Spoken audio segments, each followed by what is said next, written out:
Welcome. How y'all doing? Hope you're doing good.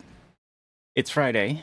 A little bit late, but I just got home, so I was a little bit later. Also, I might stream a little bit shorter today because I need to wake up at 4 a.m. because I'm gonna get the dog of my parents, and they're gonna go on vacation, so I need to wake up at like 4 a.m. But other than that, we're just gonna have a usual stream. I do am in a certain mood though, so I'm not sure what we're gonna make today. I know that the description probably says drum and bass, but I don't know what we're gonna do today. I've been listening to a lot of jazz fusion in the past week, and I was also listening to the Cohen Sound album again earlier today because I was in that kind of mood. So I don't know what we're gonna do, what we're gonna end up with today, but it could be something weird or something fun. I might as well use some like organic instruments or something today because I've been in that mood in the past week. And we'll just do some sound design with that probably. So welcome. Oh, we're red today. Oh, okay. Well, that's fine with me.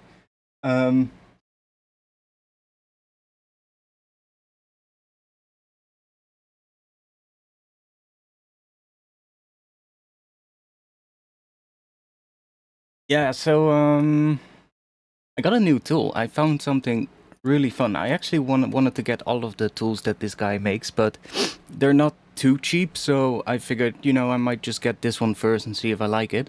I found this tool. Let me actually, what should we show that on? Probably on a piano or something. Let me just load up a piano real quick. That's not the thing that I found, by the way. But let me just load up a piano. We'll just grab you. And we'll just, I don't know. Jazzy? Sure. Grab that, but let's turn the reverb off so that we just have it dry. Bring this up a bit because it tends to be a little quiet. Let's just make a little pattern.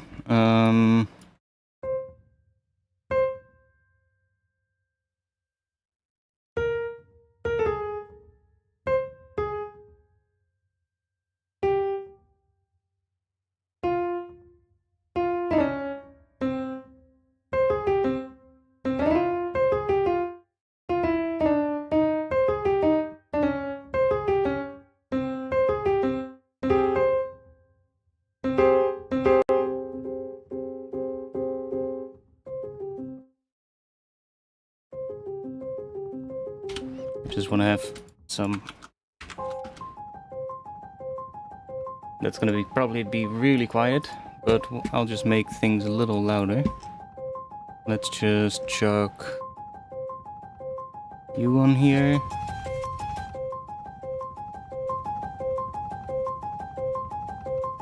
Turn that off. And what do we have in here? Increase those a little bit. Okay, cool. So I found this thing, which is, you know how much I like granular stuff, right? And I also like reverb quite a bit. So I found this thing, which is basically a granular reverb, and it's kind of similar to that Max for Live device that I posted on my Patreon a while back. It's kind of similar to that. It's made by a guy called Kentaro, and it's called Particle Reverb. It comes as a VST plugin, but also as a Max for Live device. And it's basically just this thing. So make it a little bigger. It's basically just a reverb, but a granular reverb, I think. So I decided to get this one because I thought that sounds kind of cool.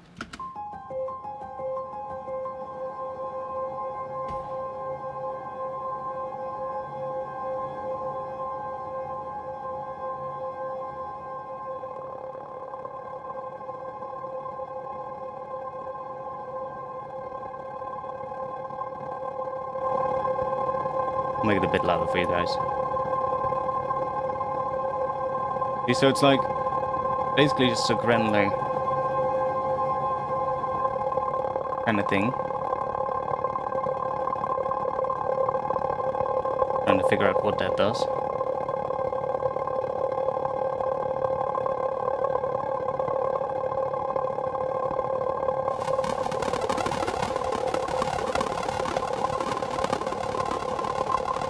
Okay.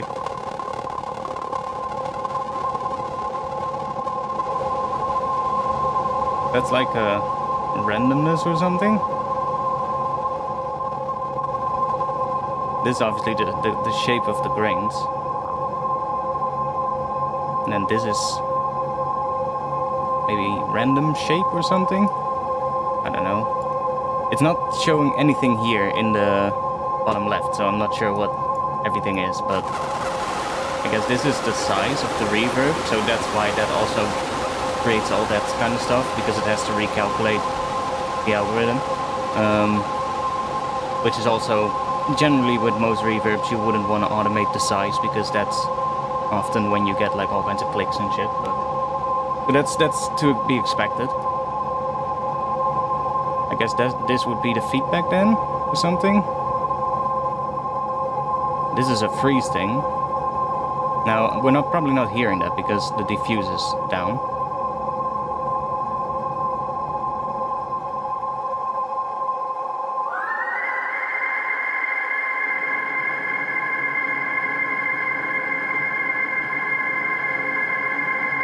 It's definitely nice for making atmosphere. What does that do? Okay, that only works... Ah, yeah, okay. So that works when the freeze is off. So this is the feedback. Because if we do this, we get higher octaves, see? What is this? I guess some stereo spreading or something, so I guess this would be mono. Yeah. So that makes it mono. And this widens it. So that's quite cool. Okay, so that's just the filter. I mean, it's not frozen right now, it's just because we're having a continuous piano running into it.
Like pulse stretch. I mean, I don't know, it's kind of like a reverb and a granular effect in one.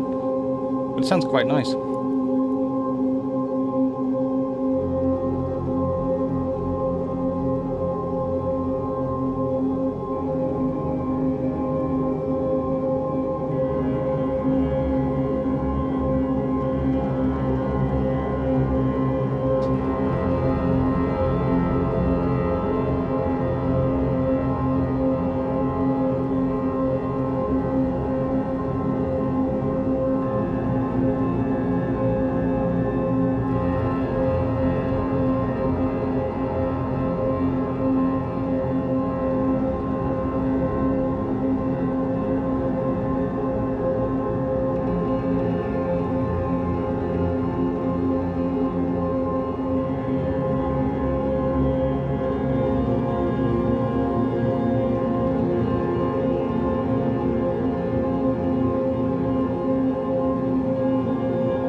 be useful for making atmosphere. But also just having it at 0 and just using it as like a nice, I guess almost like a shimmer reverb, but then we would do that, right? But still, like, it's nice for like making long reverb tails, I would say.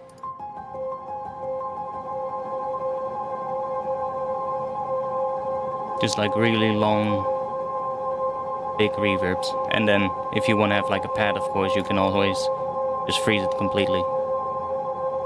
And then it's just gonna, I guess if we even stop playing, it's just gonna continue. So it will always just be sustained kind of sound, which is nice.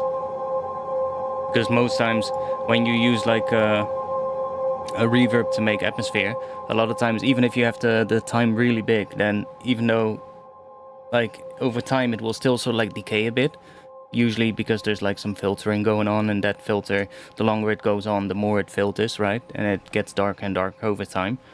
So if you're trying to make a pad, and if you're then sort of like, if you have a sample and you bounce it and you then loop it, for instance, so the end goes back into the start, you'll hear that the end is sort of like darker than the start. And if you have like this, for instance, you can just freeze it, and then that doesn't happen, I guess. So you get like a really sort of like a sustained sound, which is nice. But it also comes as a Max for Life device, I think. Because I also saved that one, so that then just load up here. Yeah, okay, but that's quite fucking small. So I would rather use the VST. But it does also load up here as a Max for Life device.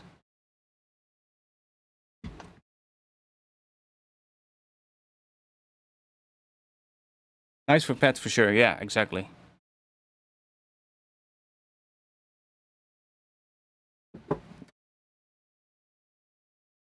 Because like what I was doing earlier, I was just playing a couple of bass notes into it underneath this thing. So if I just turn this off, what I was doing, that was playing, and I was just doing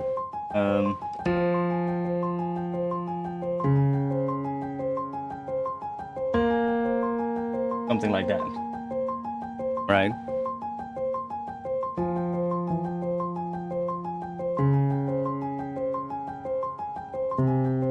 And if you turn the thing on,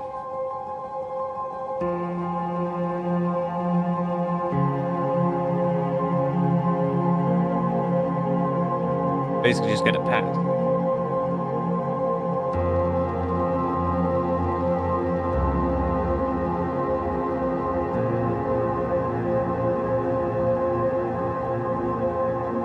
And from the looks of it, all the parameters are also automatable. That's nice.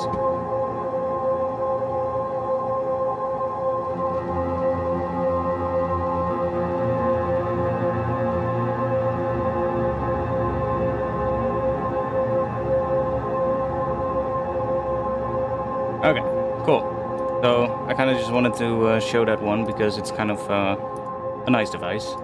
I also bought Shaper Table, so I also have that one now, which is nice. Not sure if we're gonna use that right away, but I did buy it, so I now have that as well. I installed it, right? Let me check real quick. I think I did.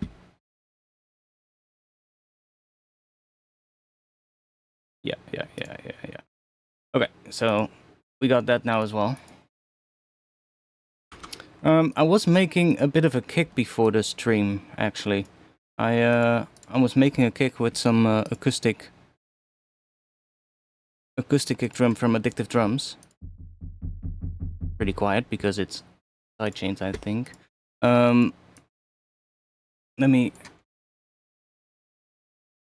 did have something in mind, a bit of a groove, before I came home. Let's see if I remember that. It was a groove with not too much snares, actually, just... Is that the right pitch? I think it is. I made it in C, so... Bit quiet. I'll make it a bit louder in just a bit.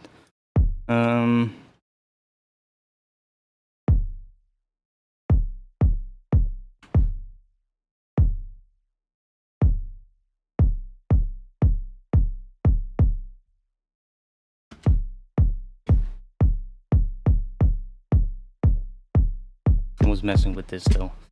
So this is just a couple of layers. So I have a synth layer, and then I have an addictive drums layer, which is a little bit too quiet maybe, but I think that is because of this.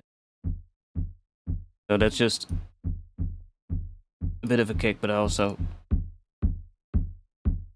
maybe we don't even need to do that actually, that sidechain. Let's see. Oh yeah, it does clean it up. And then there's another sort of like high pass sample on top. Let's make that a little bit louder.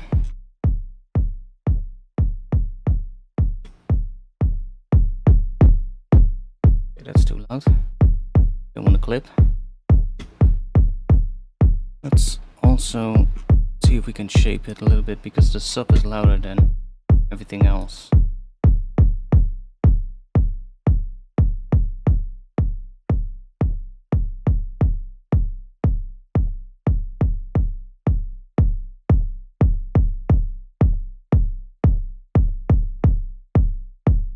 So it's running through a vocoder here.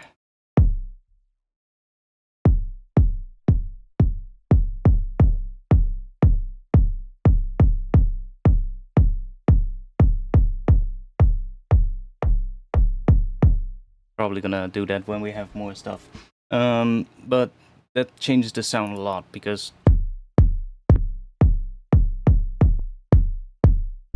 it really makes it, I don't know, it sounds quite nice.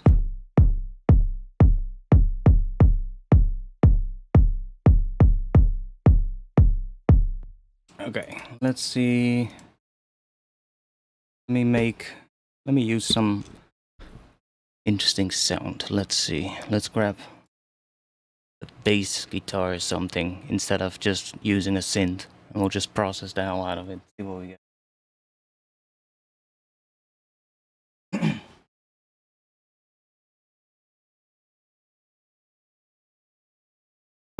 I'm not even sure what key we're gonna do, but I made the kick drum in the key of C, so.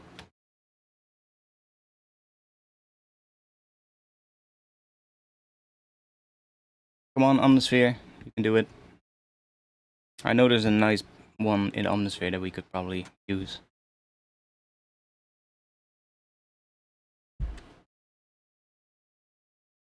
In here, and then somewhere down here we've got these ones. There's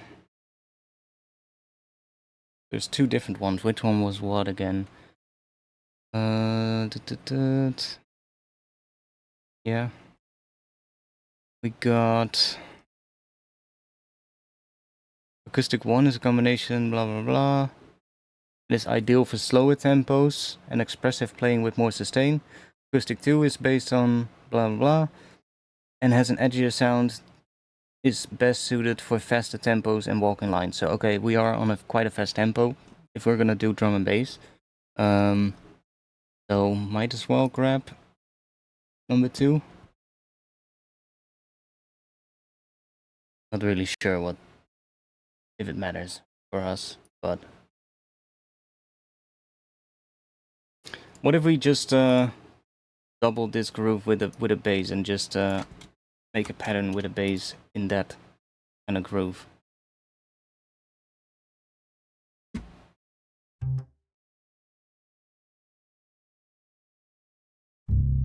That's low. Not sure we're gonna do C. We might do a different key, but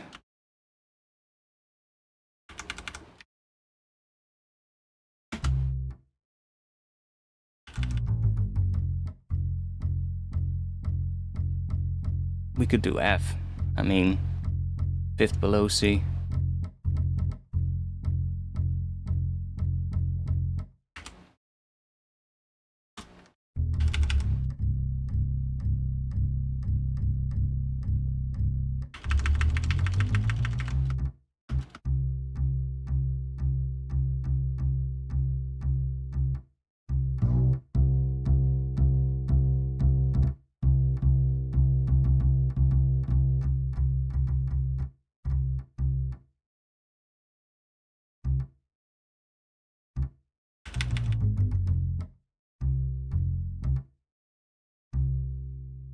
Yeah, I think F is probably gonna be...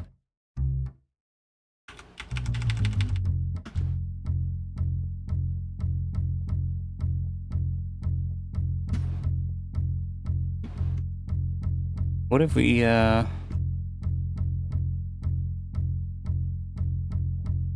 could do that, right? If we add... Just add a snap heap. Then we can add shaper table here. Yeah, nice. Okay.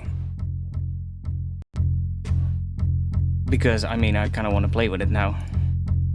So, if we send the MIDI into here, can we do that? Like this? Is that... How do you trigger this with MIDI? Is that possible? I never really use snap heap separate.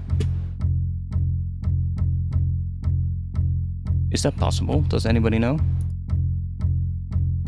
I mean, I know I can trigger it here. But I would like to trigger it with MIDI.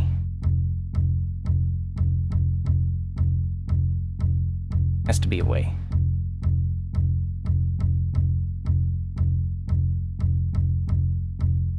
Let me try something. Does this work?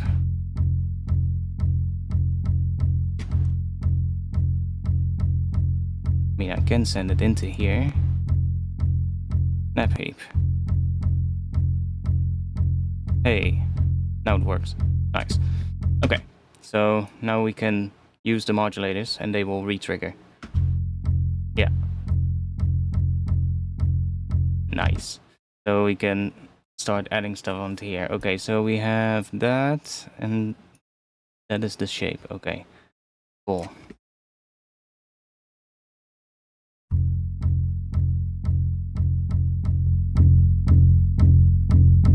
Okay, that's really... I already see how powerful this can be.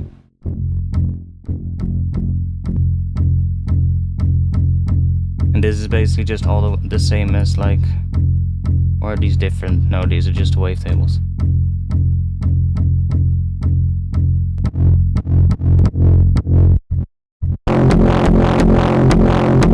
Yeah, this can get really crazy really quickly. I bet.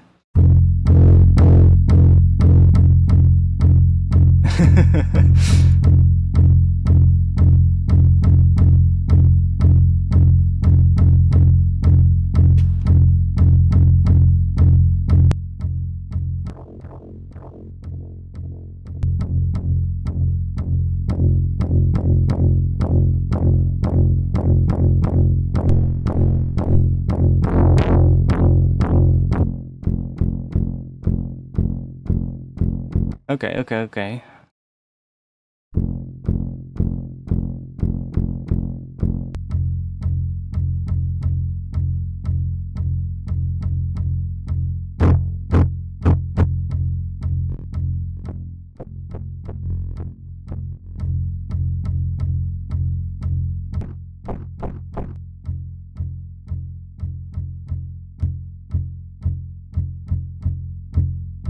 What does the overflow do? Mirror? Ah, okay.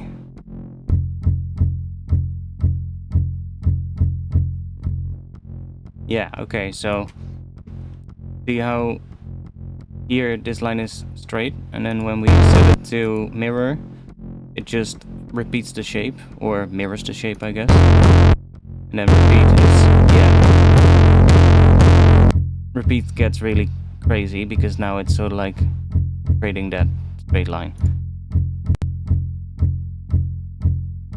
Yeah, that can create some pretty crazy distortion. Yeah, I figured it out. I think you're a little bit behind, but you will only hear this when you get up to that point, so maybe somebody in chat can say, yo, maybe you're behind. Yeah, this is definitely something that will be nice to have, I guess. Oh, okay. Yeah, that can also do some weird shit. But things can also get really distorted really quickly if you get like straight lines in here, but other than that, it definitely seems like a nice little tool to have.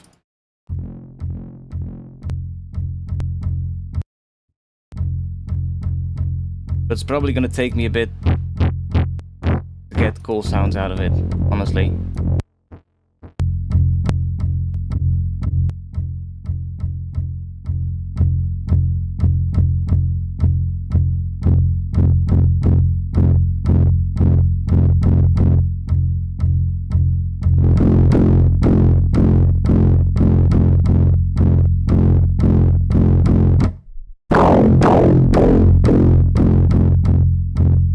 But once I get there, then I'll probably end up using this quite a bit.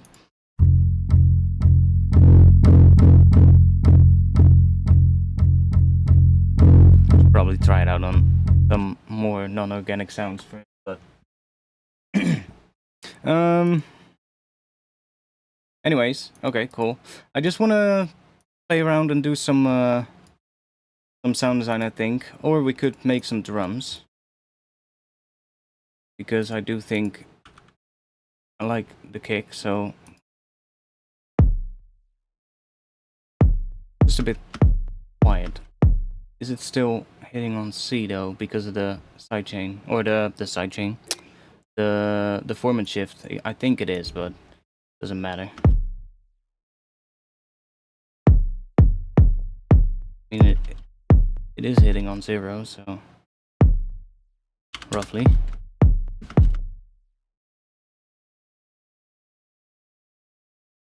Oh, there's another vocoder here, but that is on the sample. Okay, that is not important. One is.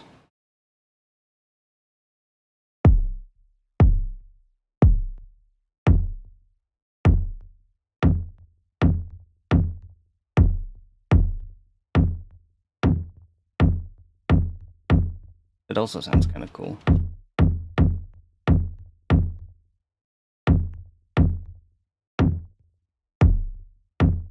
It loses the sub, but it does sound kind of cool. Like we could bring that sub back, because it's still there.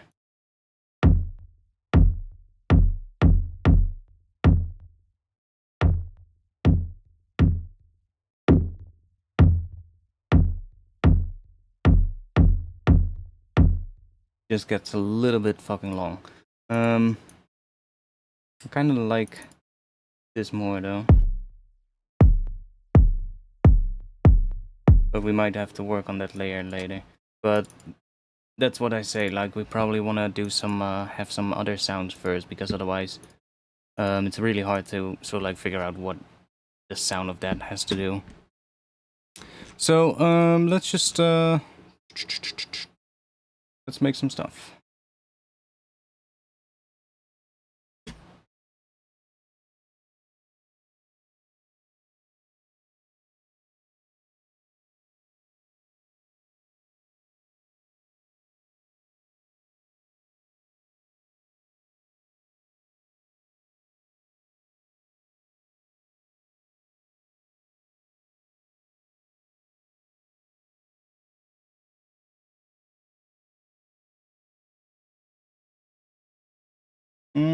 Let's think. Do F minor, C minor, louder.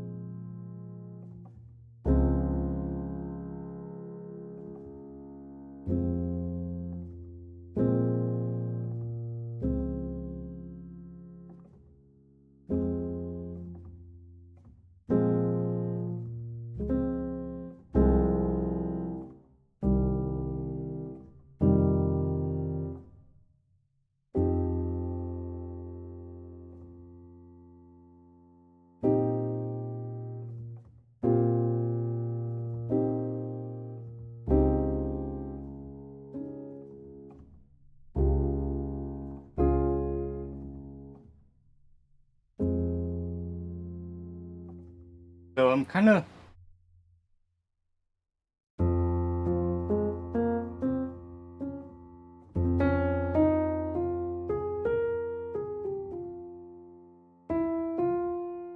Yeah, I think F minor.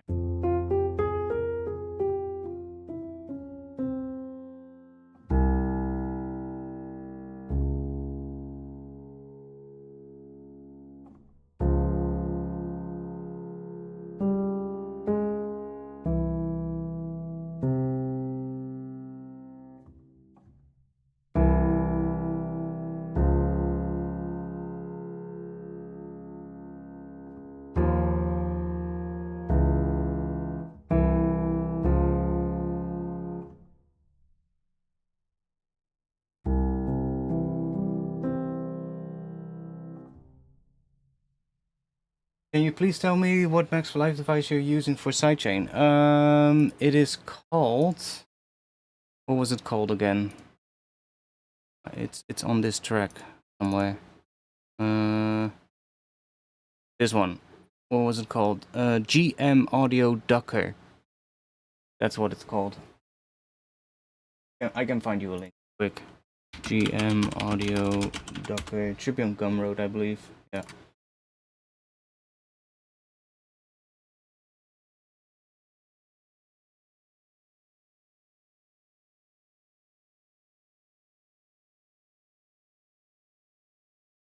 It.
There. Let's see if we can make something with that.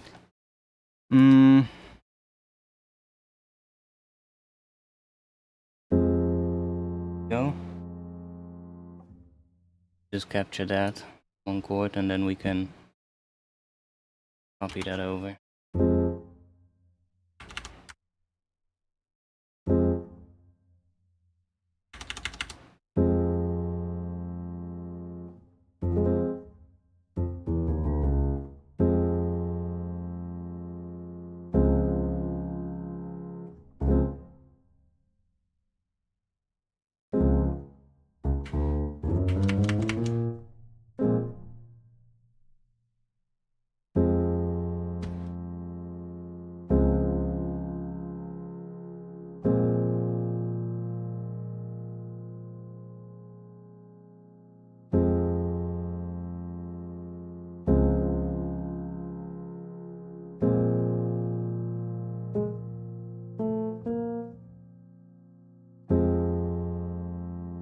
Just repeat that same chord on top, actually.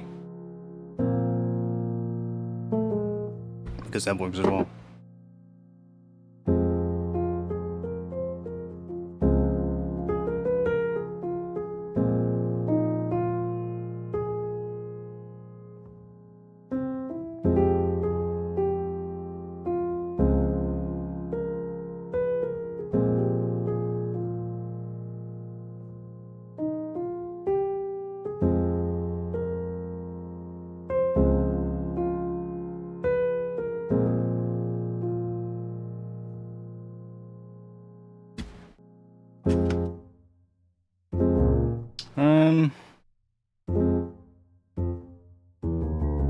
also do something with this.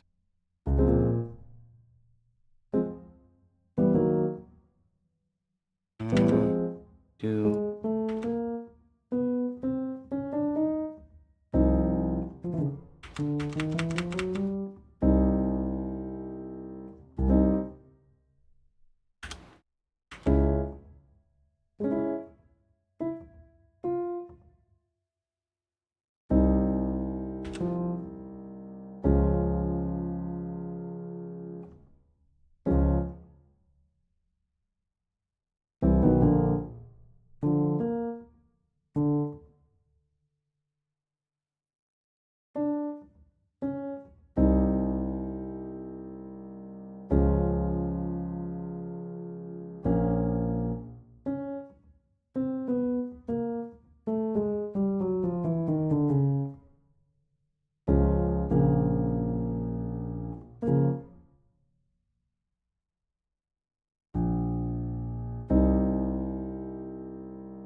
I wish I would remember the size. That's one thing I wish I did.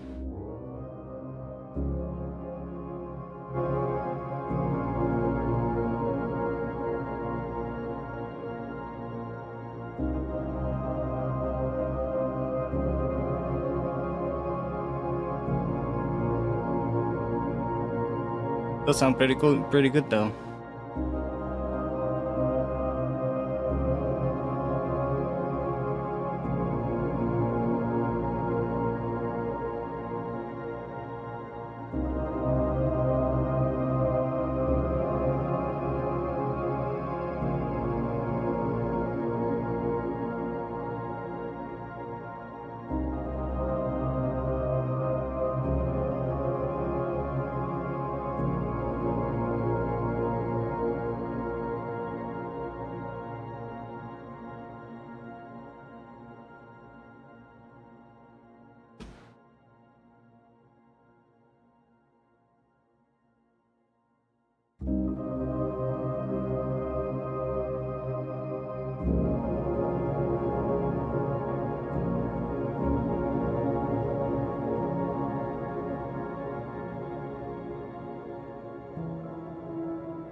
I like this chord, but let's see what we can do after that chord, because I don't like the other one.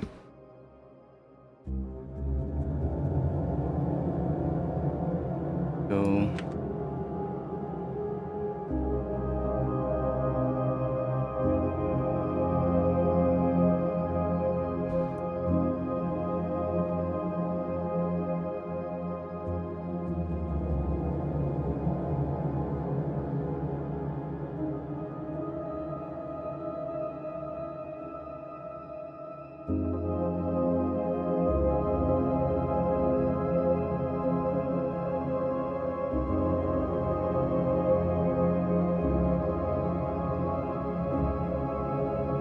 Oh, we can also try something with this. That's also interesting. I know it sounds really weird right now because of the reverb, but it's also a nice impression.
Actually like how that sounds a lot as well, just on a single note.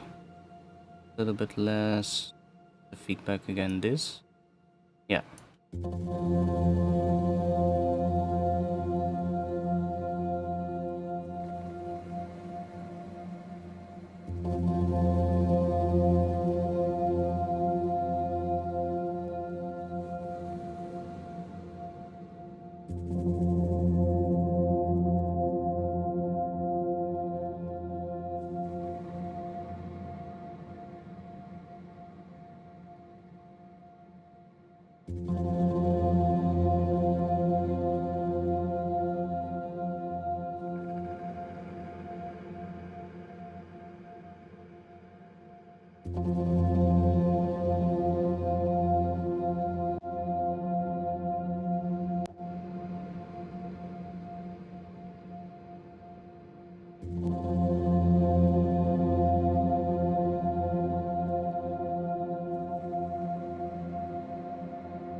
Just so that it becomes a bit longer.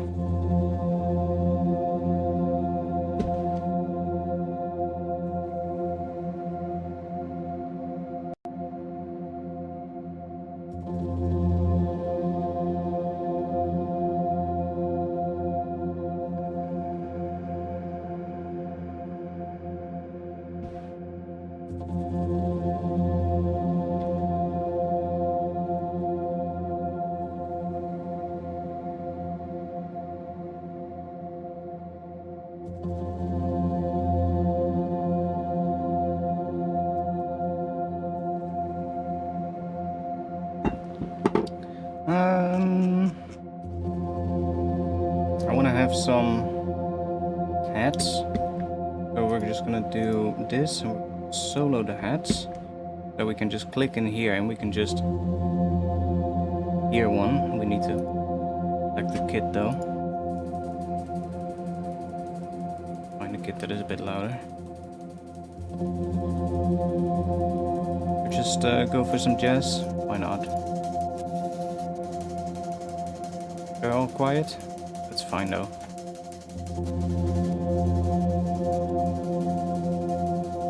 Make them a bit louder.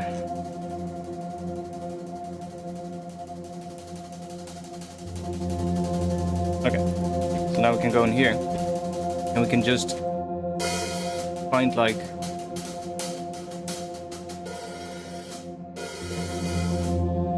we're only gonna get the head pattern, so just want a nice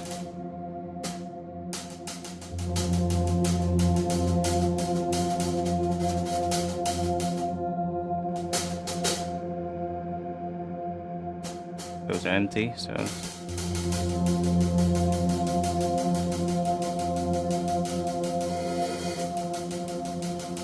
Can we... More closed? Closed. Okay, it's already closed.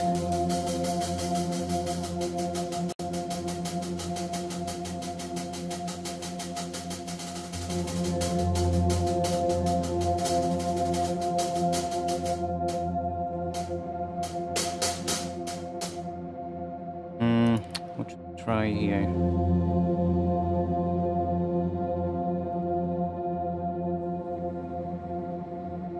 Yeah, so I did something weird. I saved one of the grooves as a favorite, and since then it's been showing up an error message when I go into the categories here for some weird reason.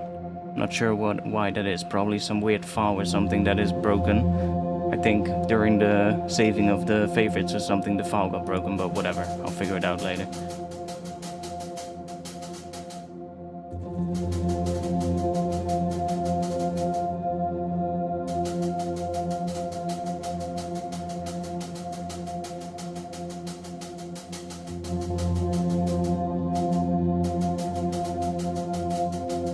Maybe we can use that.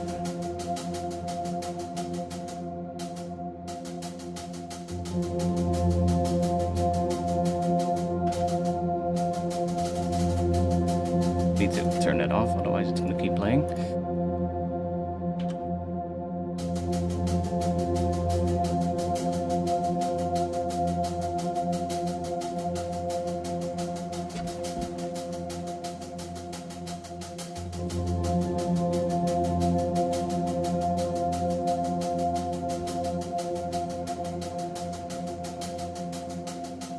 See what that reverb can do on other sounds.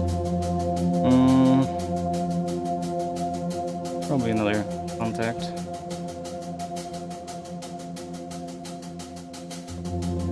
Go here.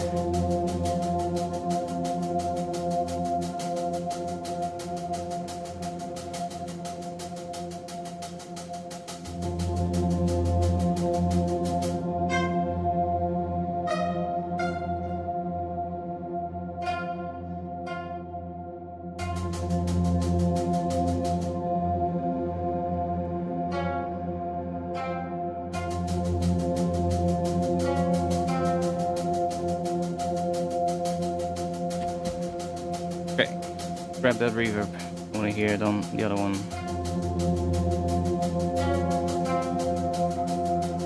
Yeah, it really needs to save the size. That would be great.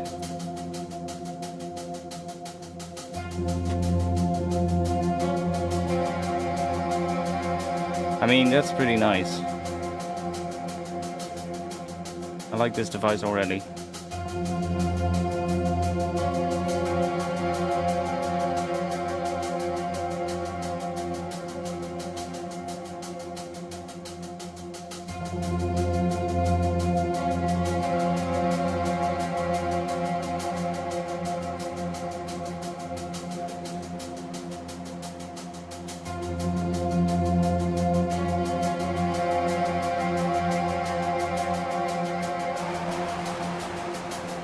So we gotta make it smaller.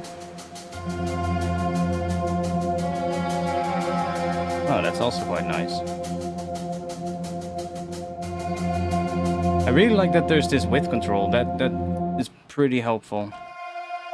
Like if you want the sound to be like that but not too wide, you can just actually put it like that. And it's mostly mono. So that's actually something a lot of reverb should add, is like having a ability to control the width, because not every time you want to have it super wide, right? Whereas most reverbs will just be really wide, like that.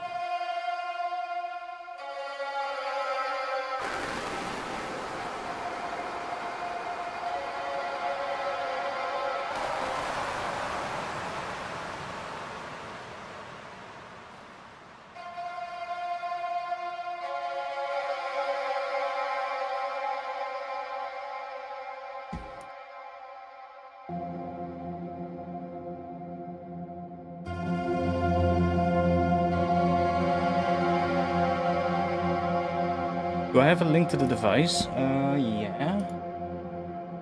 Moment.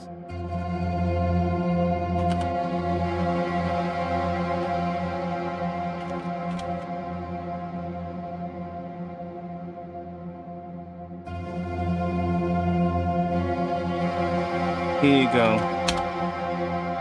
He has like more devices as well, and the other ones also look pretty interesting. Like there's one, I mean, I could probably bring up the website. There's a couple of other ones that look pretty interesting as well. This is the one that I got, but there's also this granular device. There's this thing, which, what the fuck is that? A complex streaming looper. I have to say though, the descriptions of the devices are, well, could be a bit more in-depth. Let's just keep it at that. It's a little bit vague as to what they all do, but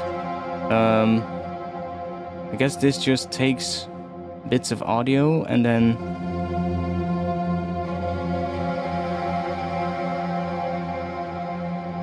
sort of like plays them back at different speeds or something. I don't know, something like that. Granular delay. Oh, that's also interesting. They're not cheap though, that's the one thing. They're like, this one already is like, what, $55, so they're not cheap, but they're pretty good though. They're pretty good. I haven't checked the other ones here, but I saw this one on I think it's Twitter. Like, basically multiple LFOs in one. It also seemed kind of nice. But I was mostly interested in this one. I saw that one. I was like, oh, that one sounds quite nice.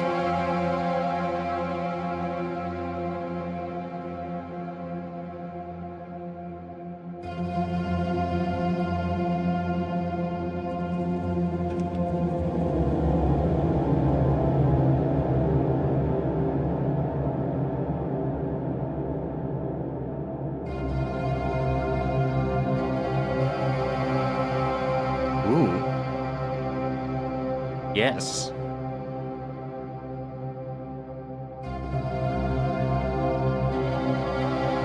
Yes. I like that sound. So, C is the 5th of F. Even though we are in F minor, we're basically sitting on the 5th now with the low note. Which I guess we could be in C Phrygian, which is basically the same notes as F minor. And actually that sounds quite nice. This one.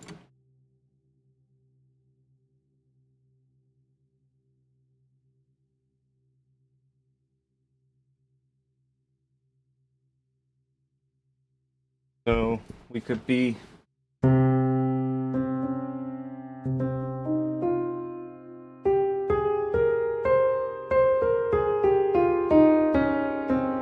can also go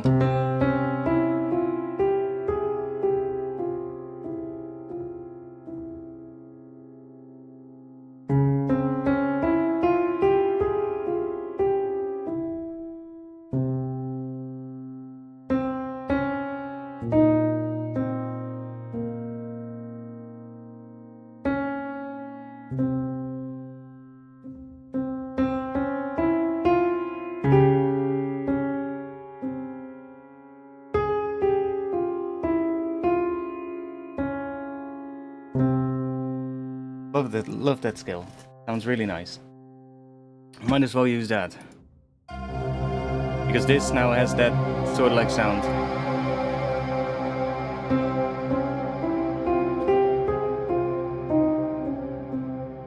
Can go both regular minor or yeah, I guess, what is it? Regular Phrygian or major Phrygian. We can use both of them together. Sounds quite nice. Hypnus has some nice modulators as well. I don't know that person. I haven't heard of that before. But if you want, drop them in the Discord. I'm always interested to find new devices. I've especially been like looking at like Max for Life devices recently because there's so many cool things there. Like especially for like just getting ideas and like things like sequencers and like like that one that MDD Snake or something. Like that one is really interesting because it just generates stuff for you and you can just chuck it on something and just get ideas, you know? Like for instance, talking about it, if we just now grab that one and drop it on the piano, why don't we do that? Why don't we just chuck this on here? And have that make a pattern for us. I'll just make sure that it's in key. We'll do C Phrygian, and I'll put in the major note as well. Oh, I think I chucked it on the wrong thing. My bad. Actually sounded cool, but I wanted to drop it on here.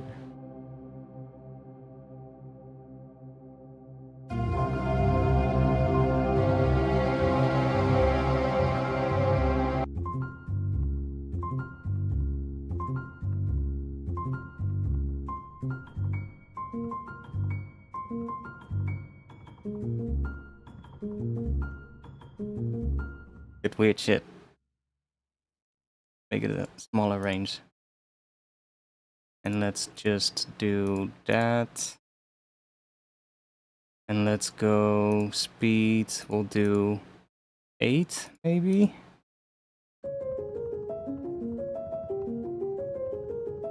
Yeah. You're really out of ideas.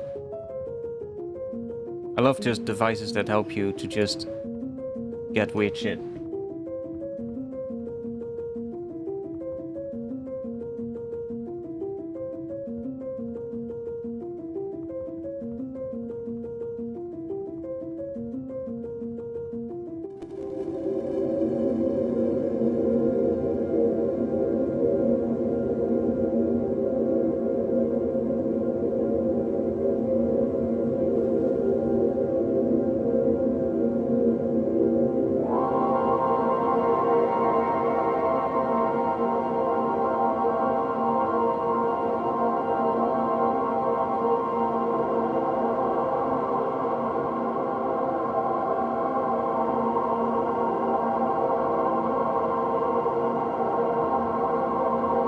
And if I now randomize this, we get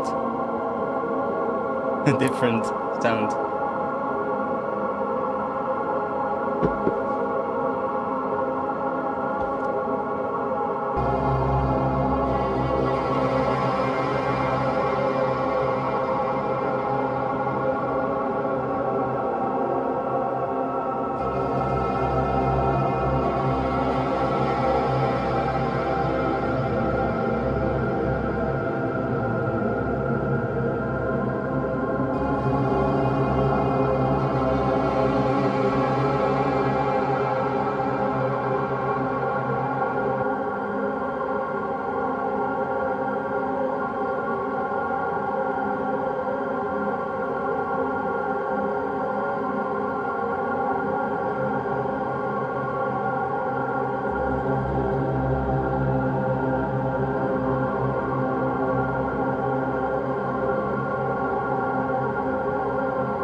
Okay, it's actually pretty loud. My headphones are just down quite a bit. Okay.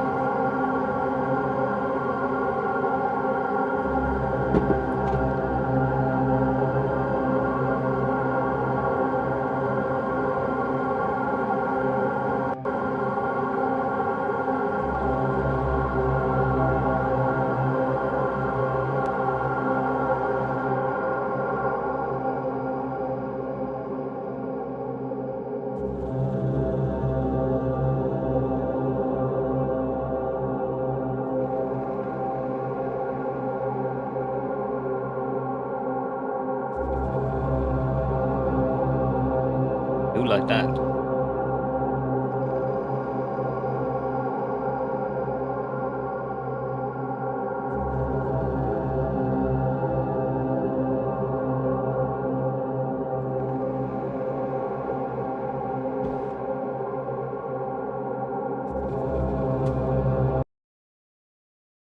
Are you crashing? Really? Okay, one moment.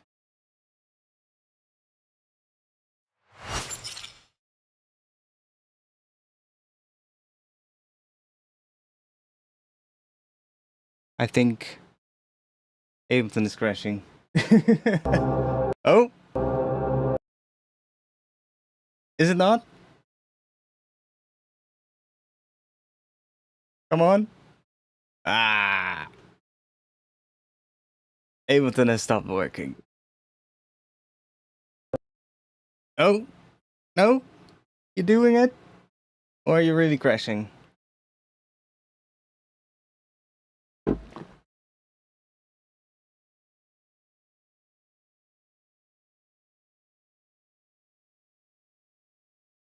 Yeah, it really crashed. Okay. The atmosphere was too big for the CPU. It just said no, mate.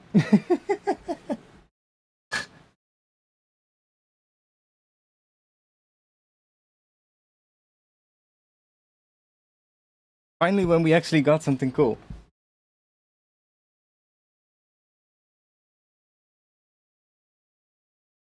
It's also fucking hot in here, by the way. It's starting to cool down outside, but inside the house, it's still like every day. It heats up like so fast. But yay, European housing, right? You know, it basically, once it's hot inside, it's really difficult to cool down again if you don't have air conditioning, which I don't. So every evening I open up all my windows to let it cool down, but then during the day it just gets so fucking hot again. And then when I'm streaming, I'm like sweating my balls off.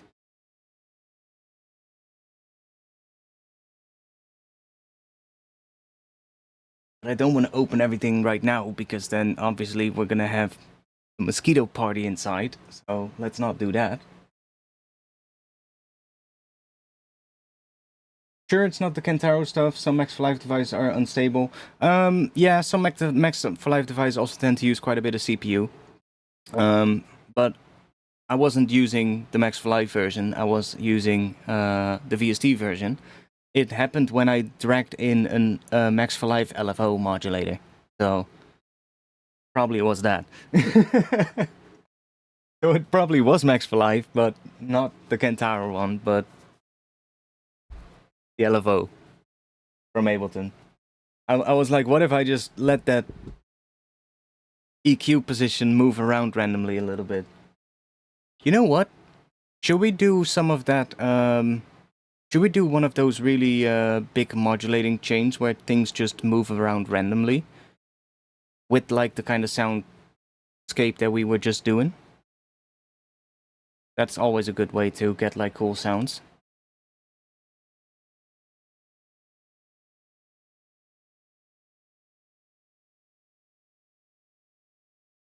Okay, Ableton is back. How much has it actually recovered? Ooh, has it also fucking... Have I lost the kick as well? That would suck. I did. Fuck you, Ableton. Oh, but the acoustic one is still there.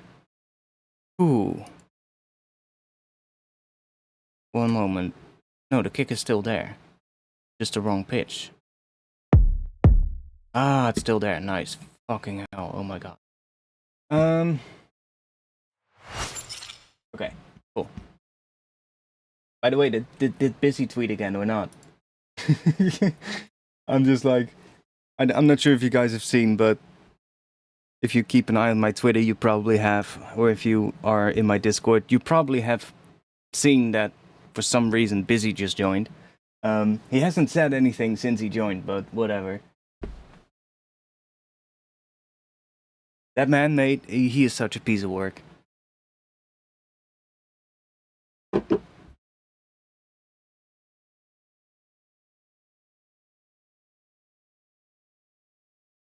He's been on such a delusional take the past few days. It's absolutely insane. Oh my god.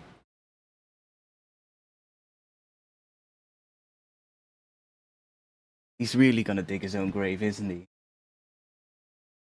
I mean, at this point, I think everybody warned him enough. If he still doesn't understand it, then I guess it's deserved. For anybody watching who is wondering, Busy Works Beats, the big FL Studio tutorial guy.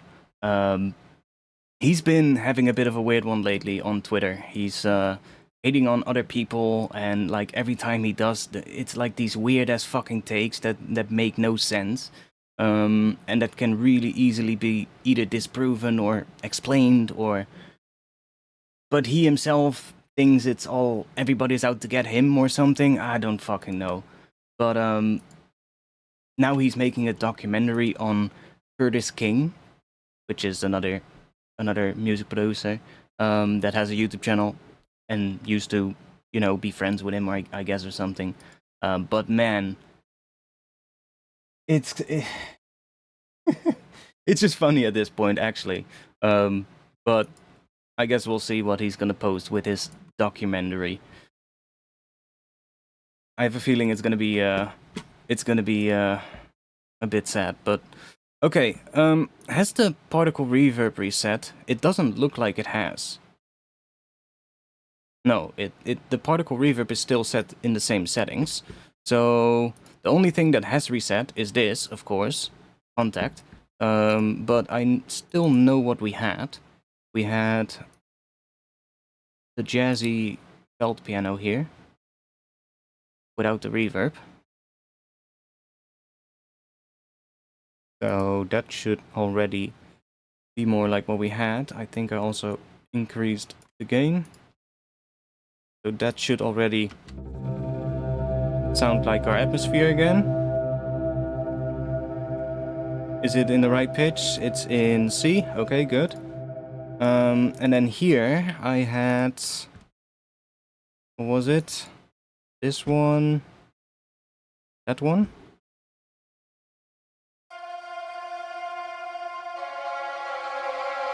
Right.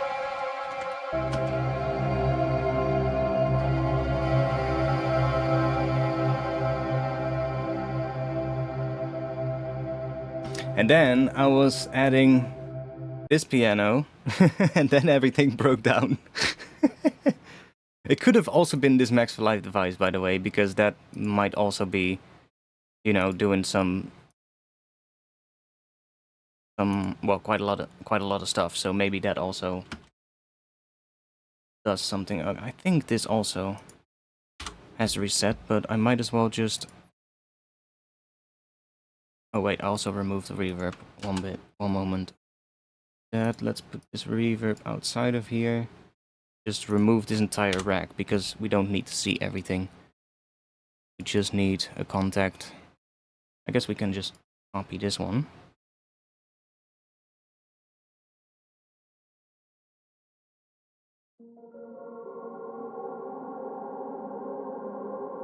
Okay.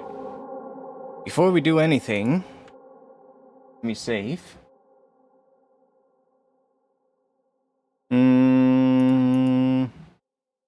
Go here, sound design sessions. Save it in here. Yo. Let's do.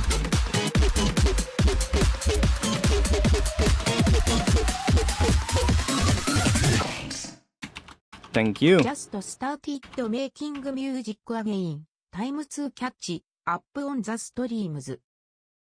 Thanks a lot, mate. Thanks a lot. Yeah, I'm just working a lot on EP stuff at the moment, and honestly, I do have to say something that I've been noticing. Like, for some reason, like doing sound design stuff on stream is absolutely, it's just, there's no brain needed for that, to be quite honest. It's just I can do that any day. But like working on tracks, I generally tend to not work as well when I'm streaming compared to when I'm not streaming, which is something I've been noticing a lot. Like when I'm not streaming and I'm working on tracks, I can get fully in the zone.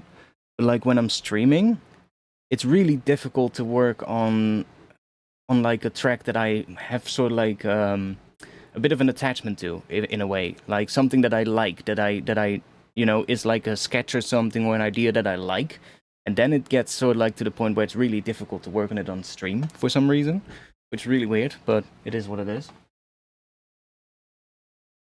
Been using Snake for a long time and I never had any problems with it. No, it's a really good device. It's a really good device.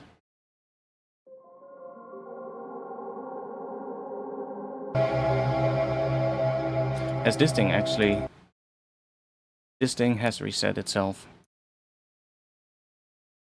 Yeah. Okay. We had Jazzy thing, I think. We had one of these.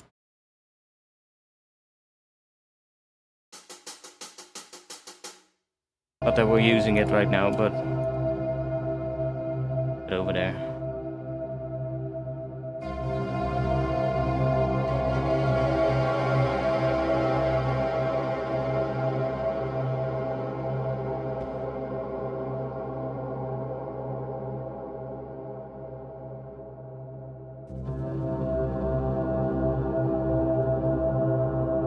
Right. Let's try this again. Let's grab an LFO.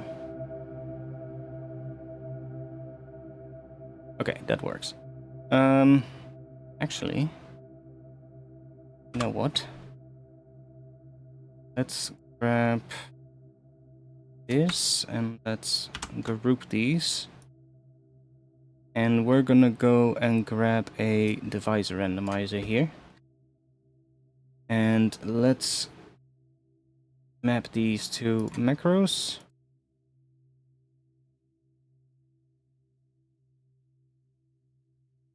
And let's change the mapping real quick. Like in here, what I'm doing, I'm just changing this so that it's not set to 0. Because otherwise, when it hits 0, it will just freeze. And then I'll just bring this down a bit so that it's not gonna go too fast. And then we can click here. And then we can click there. Now these macro knobs are gonna move around. And we can start mapping stuff to it. So we can grab this low pass here, set that to a macro, and that's gonna move around a lot. So let's see, we want to have that go from maybe 200 hertz up to,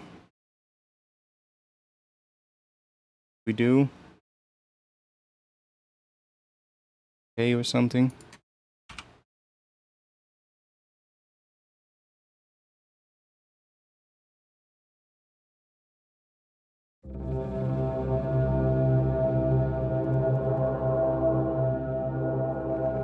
And we're gonna go into the mapping here, and let's see, we wanna slow you down a lot. So it's gonna move quite slowly.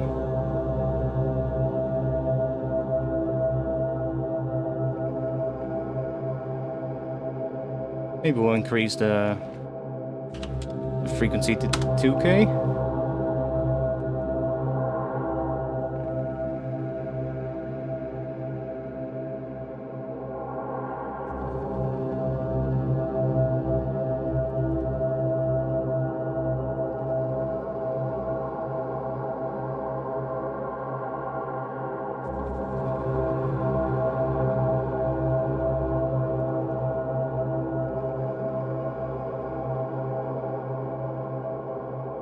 Grain blur.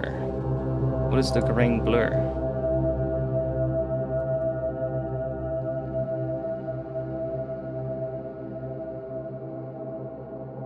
Ah, Okay, so this is grain blur.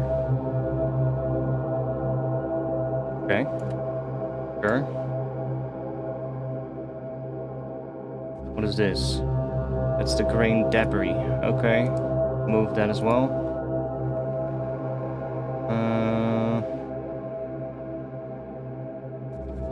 Stereo field. We'll just leave that one position.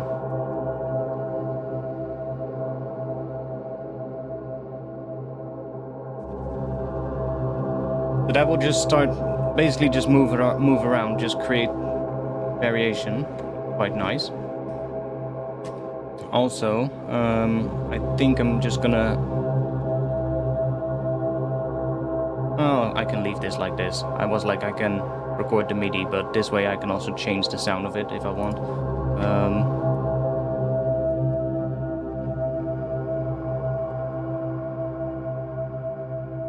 Although it might be good to record the MIDI. Just to make sure we're not gonna get a crash or something. Even though I never had an issue with that device. You never know. If we just do this and set this to in, or this.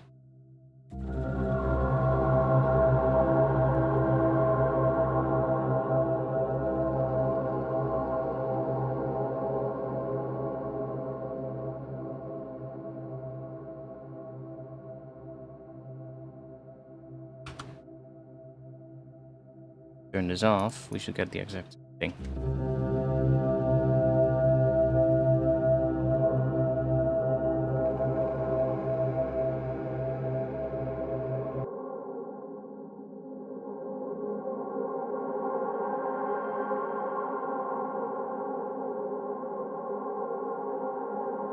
That's what it sounds like.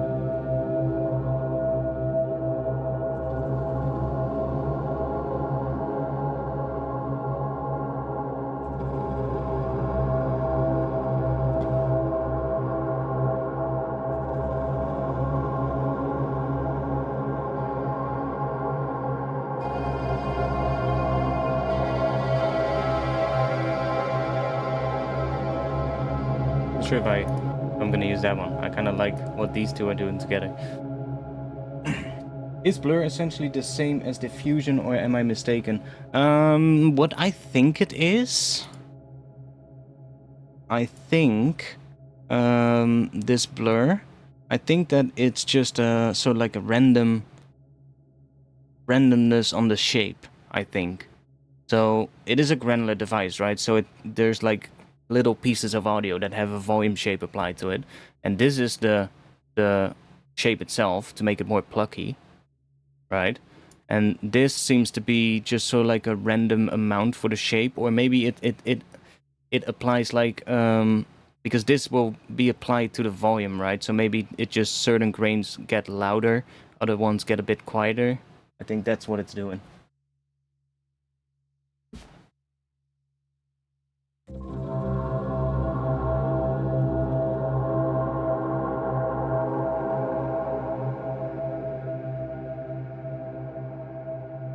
Move these things aside.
Let's hear what that sounds like with a synth.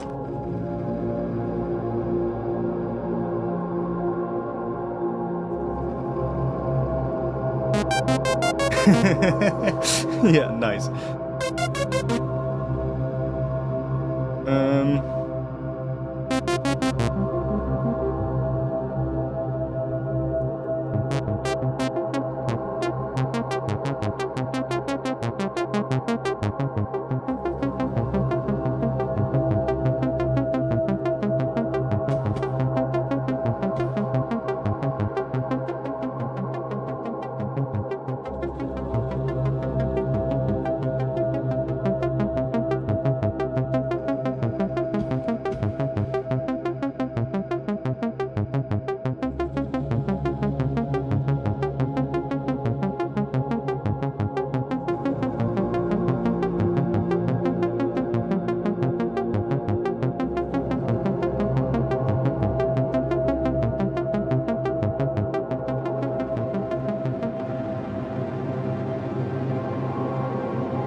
Weird sound.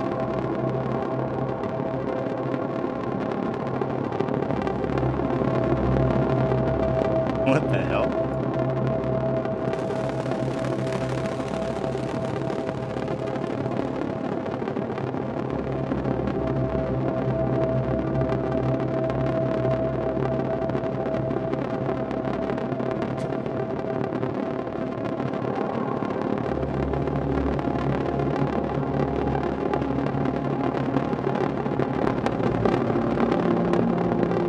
Weird. That sounds kind of cool.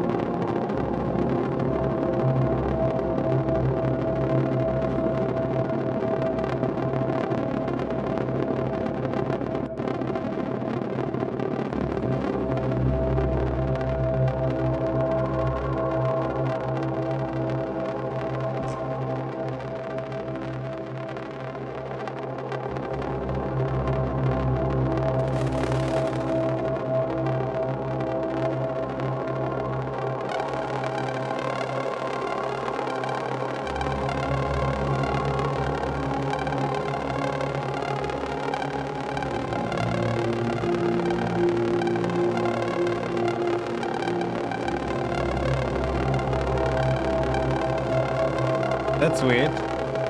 It's kind of cool.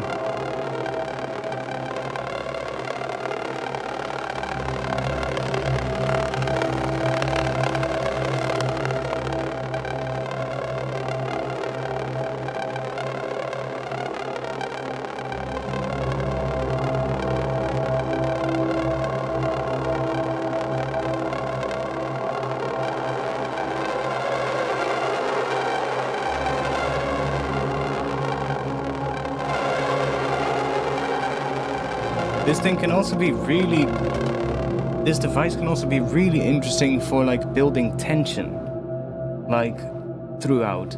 Like automating some of these parameters can really add a lot of tension throughout. Like if you, for instance, have this, like if we have the feedback all the way down, and this all the way down, and this all the way down, or this is the size, this is the feedback, like all of these things are almost all the way down, right? And then if you then start automating this up over time, over a long duration, let's say 16 bars or something, or even 32, you're gonna have this sort of like tension building thing where it grows bigger and bigger and bigger, which is really cool. That's something this could also be used for quite a bit. Like this sound is weird by itself, but it does sound kind of interesting.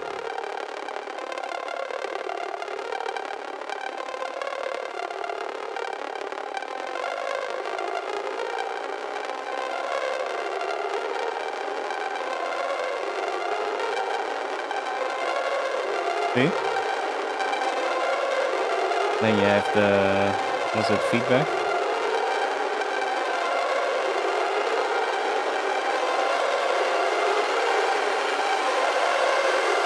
Like imagine that building up towards a drop, right? You already get that sort of like building up sound, which is really cool.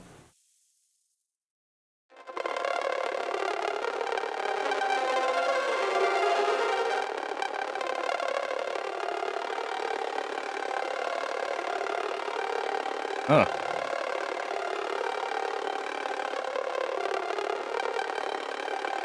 That actually sounds cool. That makes it more like... There's an... For some reason it sounds more random when this is down.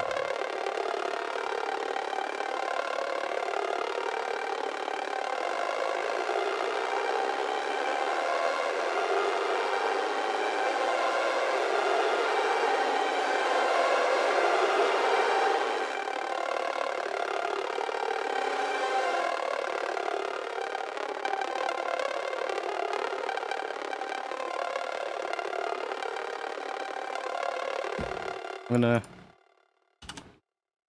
gonna make a little build-up thingy here. I mean, we can just automate it, but we're here already, so we don't really need to add things to macros.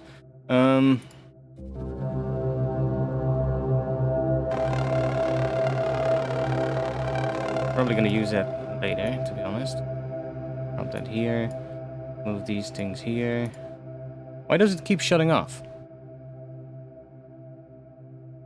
What? Why does it do this? What?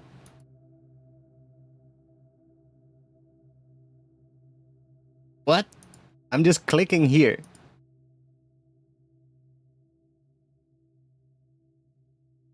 Make it make sense.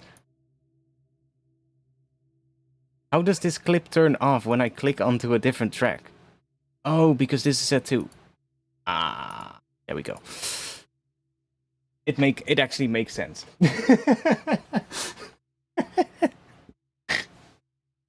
Nice. Let's make a little rise thing out of this because it sounds quite cool. We want to automate that. I guess the chorus is also cool. So start with that one maybe. But this one is kind of does the most, so.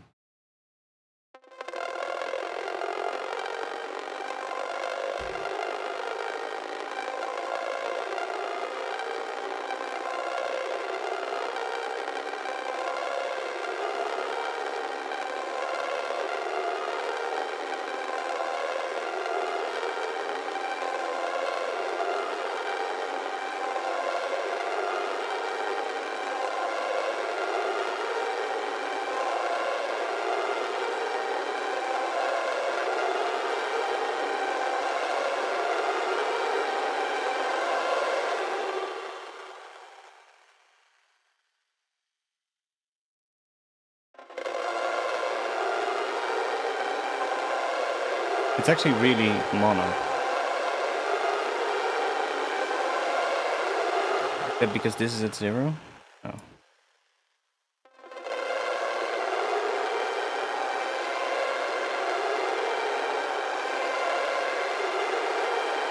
I guess because we're not using any diffusion.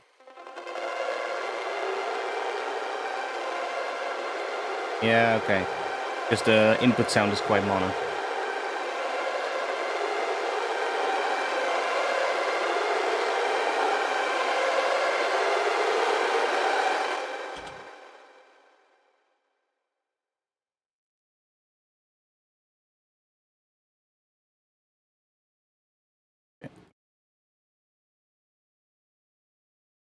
No.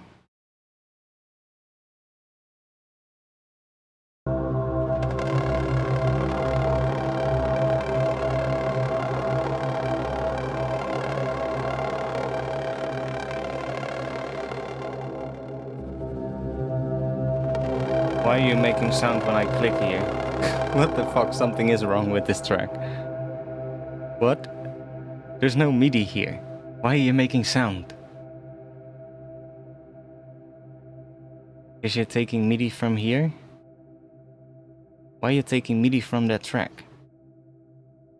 You don't need to take MIDI from that track. You just need to take MIDI from that. Yeah.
I'm not sure if I was behind or if my camera was in front of like some stuff that you wanted to see, but you should just say it next time if it is.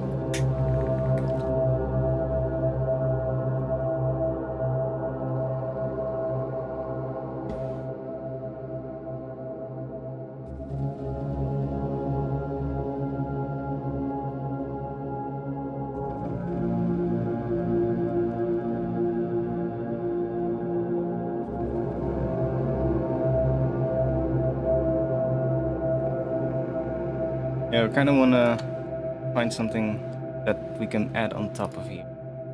Sounds cool.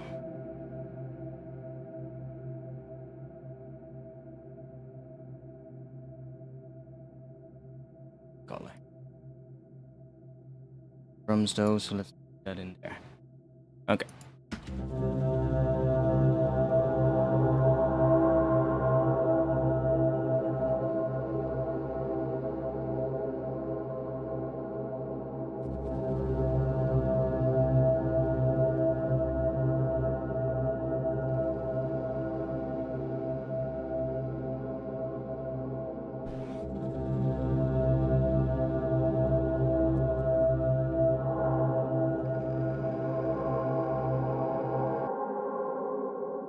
add some reverb to this after this EQ thing.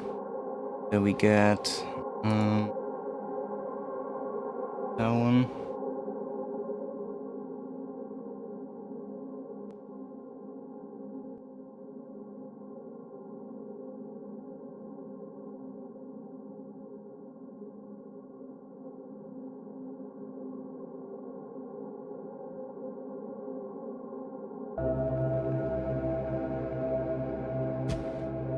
Also add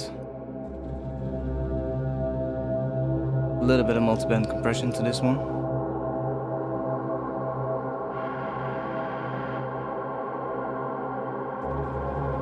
Not on the lows though, because we don't want to bring those up.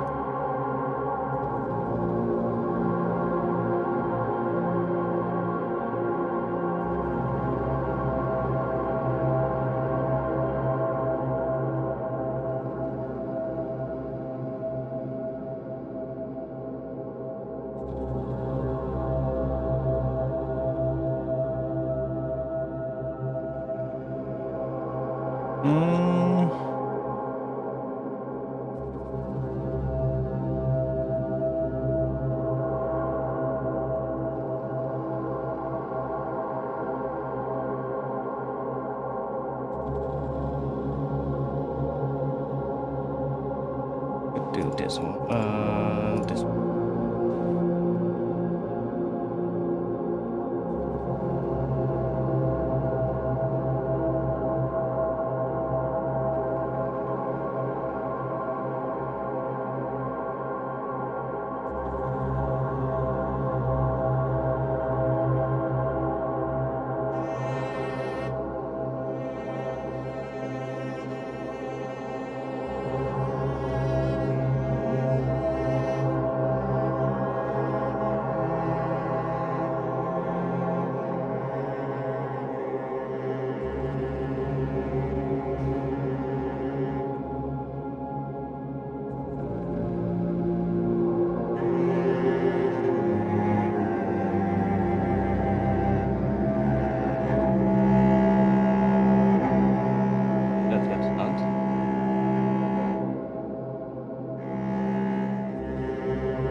Turn the vibrato down,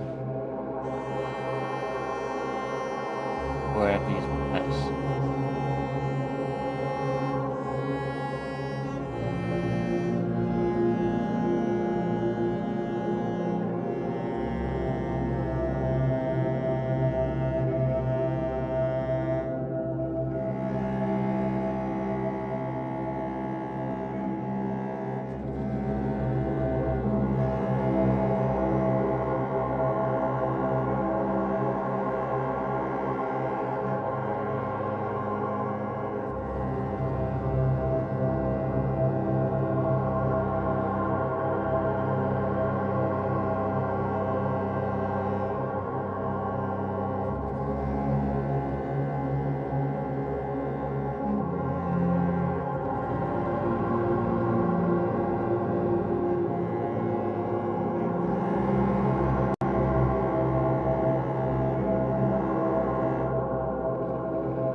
What happens if we pitch you down an octave?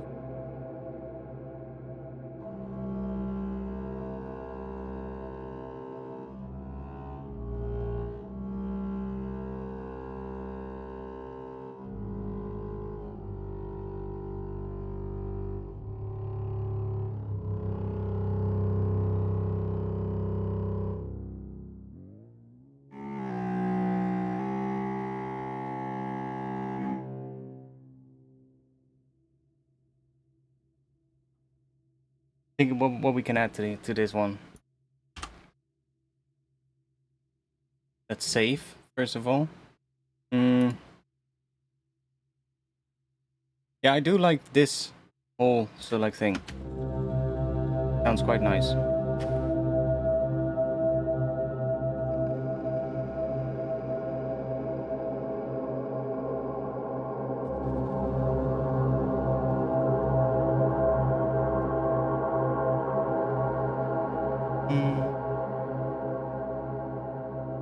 that.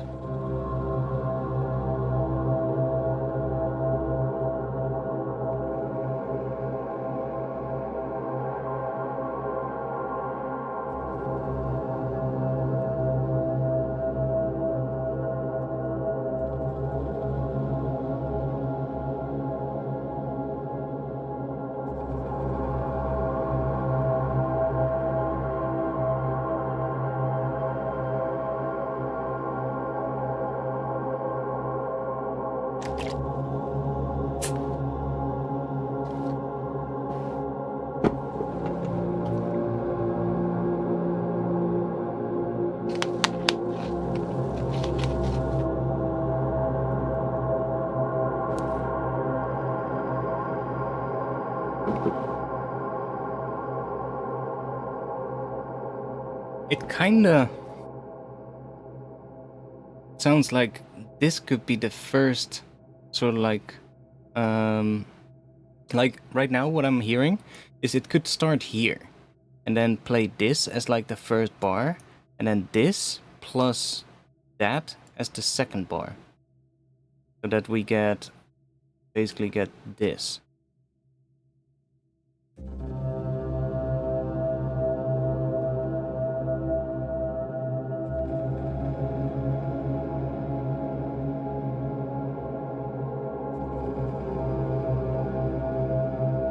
See if that sounds cool.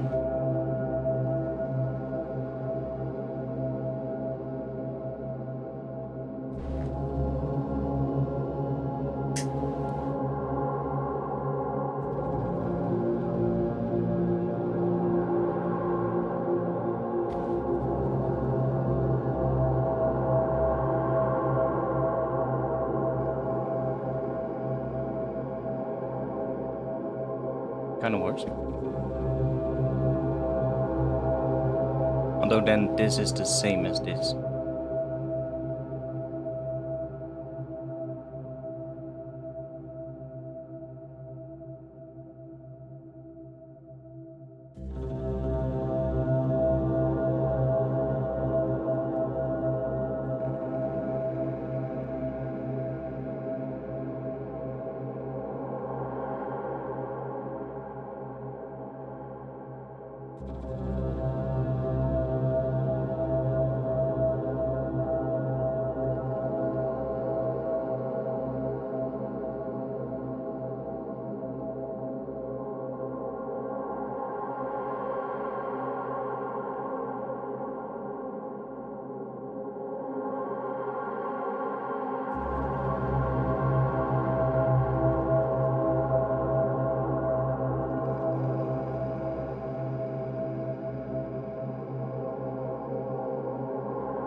Good call, medic.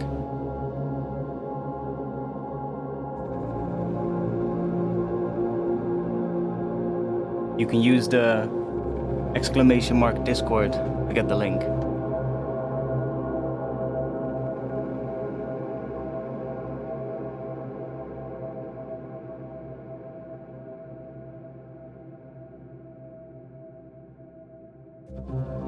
Yeah, I'm definitely hearing like I am hearing something with this.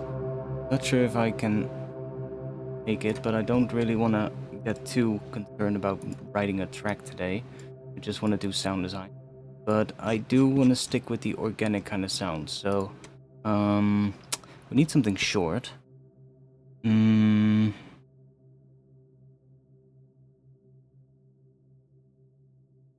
is also short ones, I believe.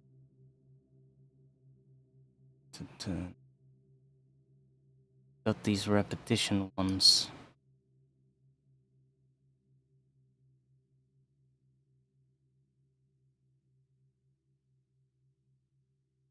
grab this F. Maybe? Hearing like something that repeats on like 8 notes. Basically just does that. But then maybe a bit like that.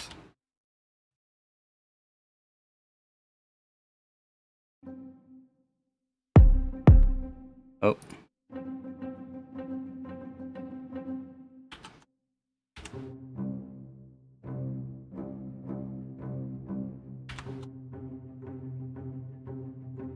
Then we need to find a good one, because we need to find one that actually sounds more dry.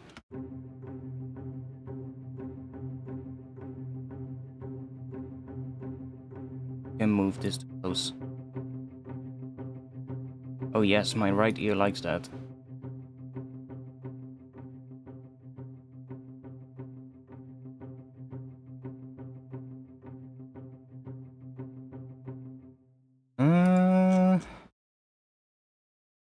Can we do that solo?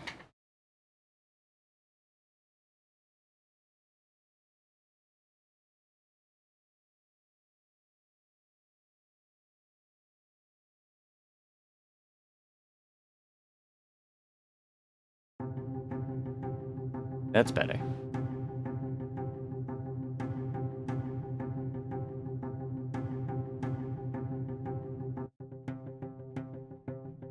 Okay. I do want to have a bit of this. I mean, we can set it to close to make it to be really quiet when I. Well, I mean, that's good enough.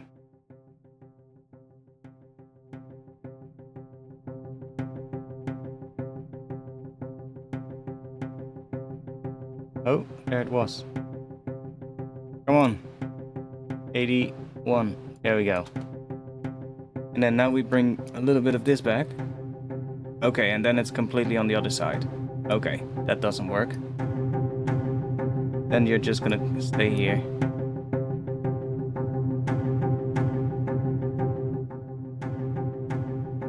I wish we could. I guess we can do that if we do this.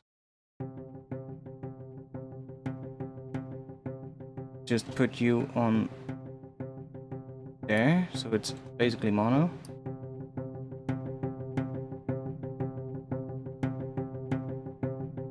As if we just recorded one mic.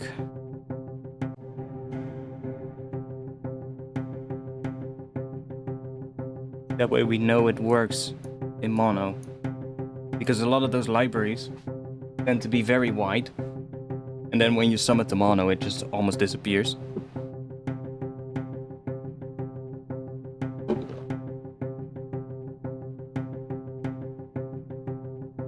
Yo, final fix.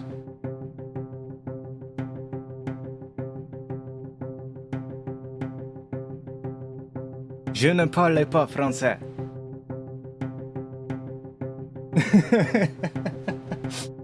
That's the only French I know.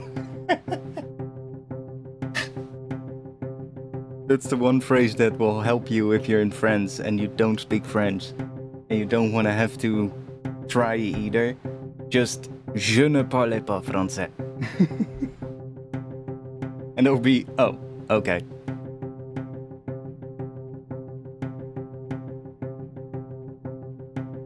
I know a little bit of French, but I used to really be so bad at French growing up. Like, fun story. French was mandatory for me growing up. Like, French, German, English, and Dutch, basically, were like the mandatory languages. And I guess I also had Greek and Latin in the first year of middle school. So I had like, what, 6 languages, I believe. So Dutch, obviously, because it's my main language. English, because it's like what everybody learns here.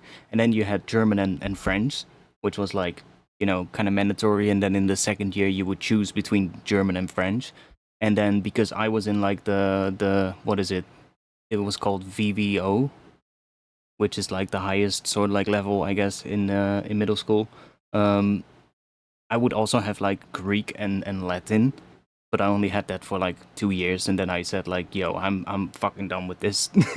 I don't need this any day in my life." So I got rid of that. But the French was, oh my god, like I had a teacher for French, and for French, and like no shade to her at all, because it was not her fault basically, but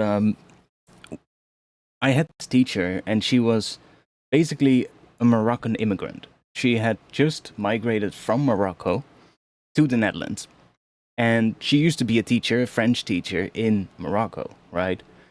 But she had just moved to the Netherlands. Now that's fine, right? I don't have issues with that. I don't have any problems with migrants. But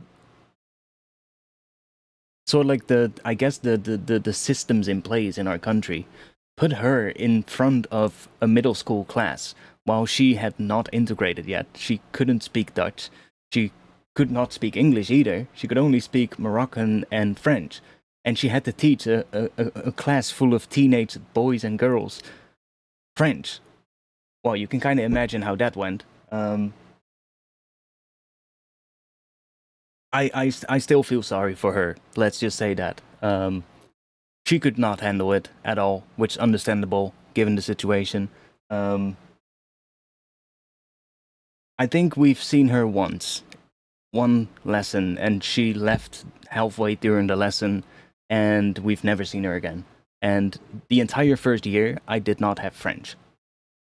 But then I came into the second year when I kind of had to make a choice between French and German, and they were like, "Yo, welcome to the lessons French.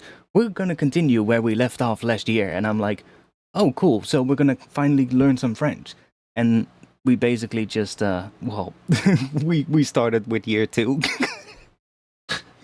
and I was like, "Yeah, that ain't gonna work, mate." I think it's German. It is. It was such a fucking horrible thing. Like, even if I wanted to learn French, there was just no chance.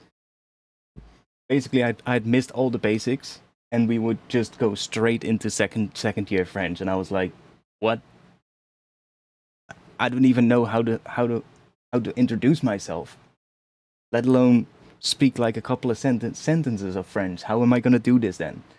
So, yeah, German it was. Even though I hated German, but I just didn't like German. Just the sound of it. It just, oh my god, it just, I hated the sound of German growing up. So I really didn't want to do German. But hey, you had to pick one of the two. So I was kind of out of options. But yeah, it must have sucked so bad for her, man.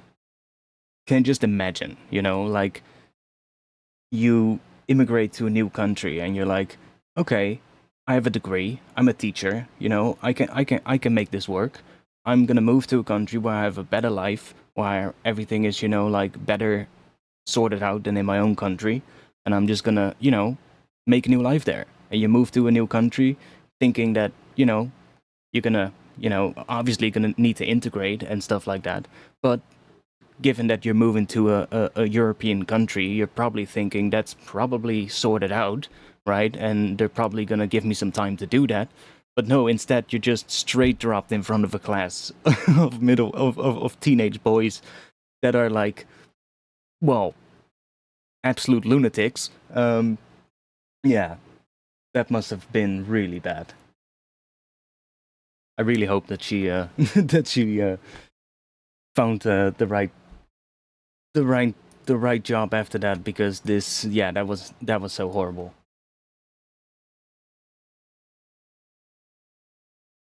And yeah, so that was my basically my introduction to French.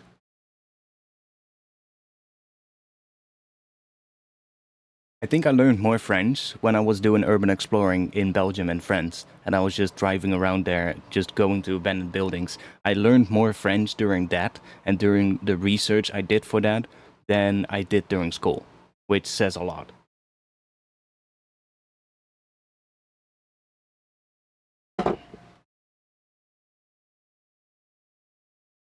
I do know what bon appetit means.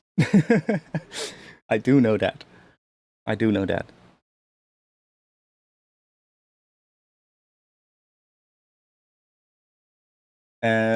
What you just said, Nevroxia, is that how you pronounce your name?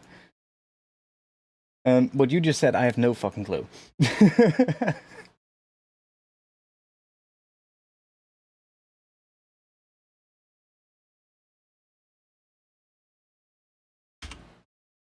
Where you're from,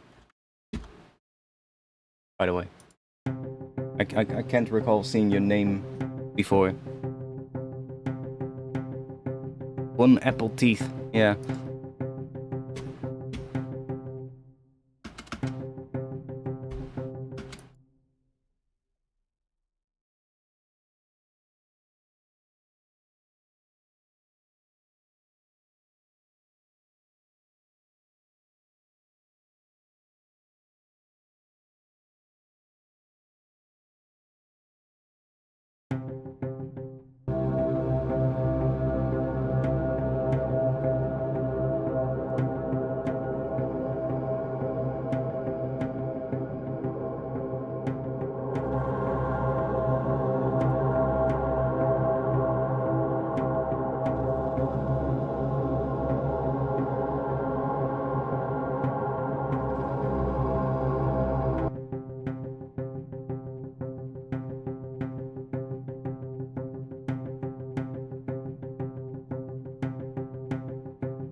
Not sure where we're gonna use that, but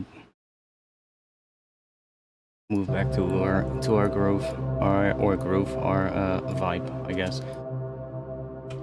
I also need to quickly go take a piss. One moment, I'll be back in like a minute or so. Are you not one of the CEOs of Mindtech Records? What? Belgium. Which part of Belgium? The Dutch or the French part?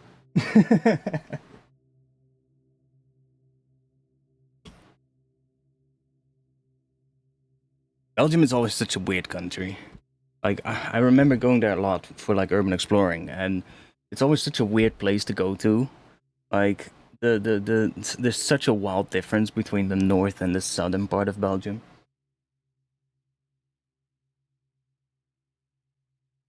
But there's also a lot of abandoned buildings over there, so definitely a good place to go to if that's your thing.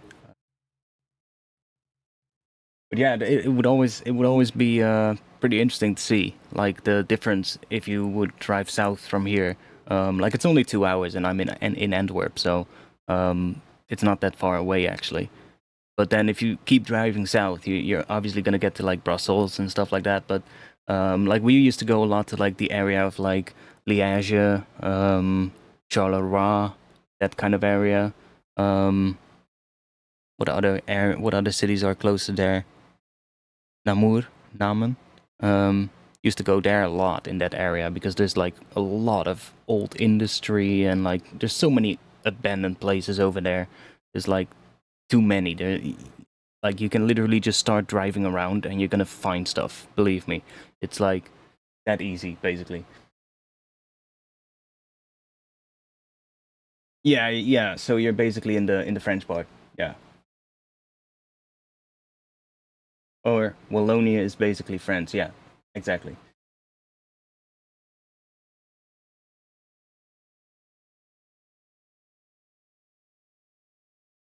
I also went to Limburg a couple of times. I actually went to there's this like in Limburg, right, in southern part of the Netherlands. There's all these sort of like caves, basically, which are just old like limestone mines, and there's a ton of them.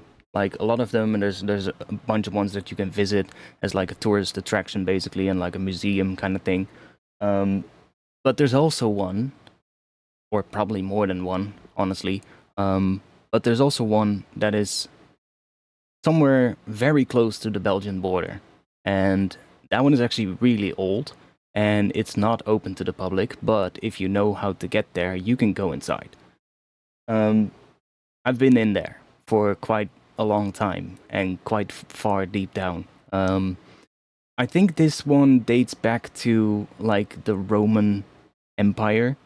That's how old it is. And it's basically just a really old limestone mine that they used to basically just take all the limestone to build buildings with, basically.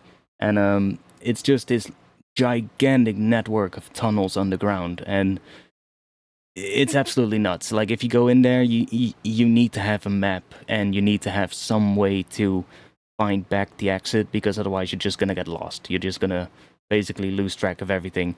It's like completely pitch black in there. There's like huge drops sometimes as well, so you definitely need some light. But that place was pretty crazy, especially the further down we went. And even though like we had maps back then to use, like we had maps that were made by other people that had gone in there, but even then, you know, like those maps were not even complete, right? So there were like areas that weren't explored yet, and like it was absolutely mental going in there. But I think I went in there for like, I think we went in there for about 4 hours, something like that, and we went in pretty deep down underground. I think we went 1,500 or 1,600 meters away from the entrance or something, and like, think about that, right? There's like, I think in total there's about, I forgot how big that thing was, but I remember there was a, check if I can find it.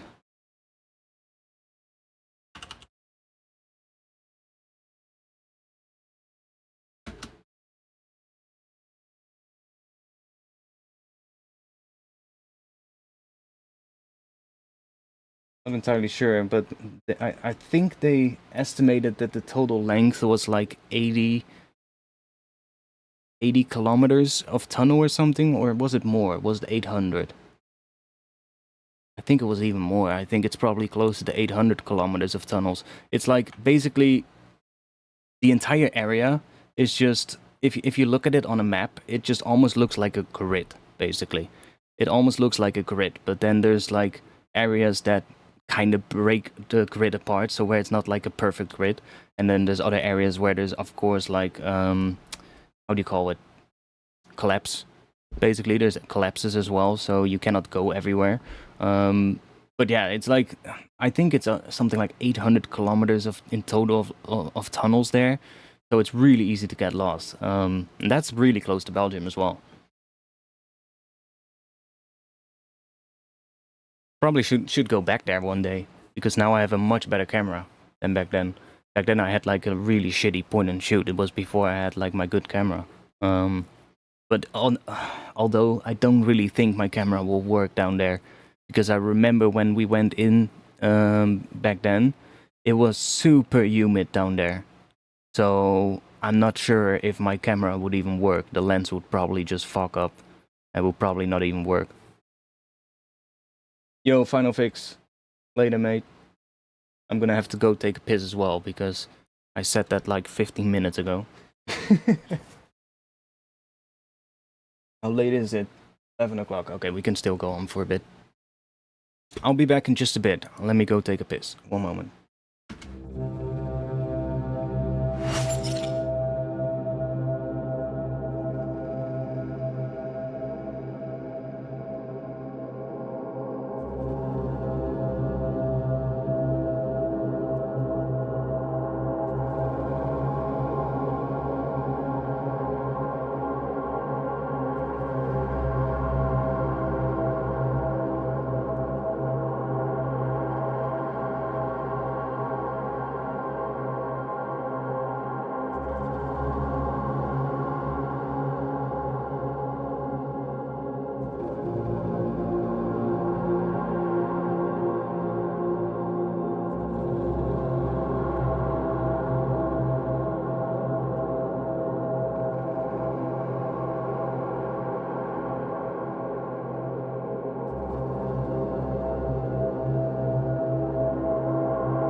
when I'm hearing this atmosphere, I'm kind of hearing like some.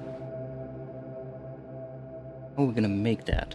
I'm like hearing something under it, but it needs to be like quite a bit of a resampled thing, I think, like a really textural kind of thing that comes in every now and then underneath there.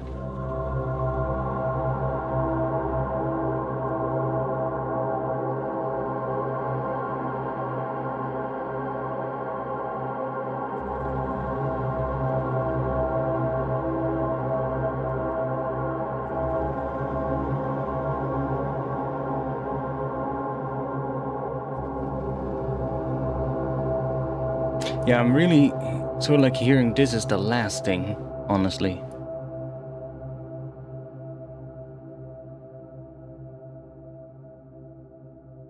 I mean, we could repeat the pattern here. That would be weird. That would be a 24 bar section.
We're gonna add some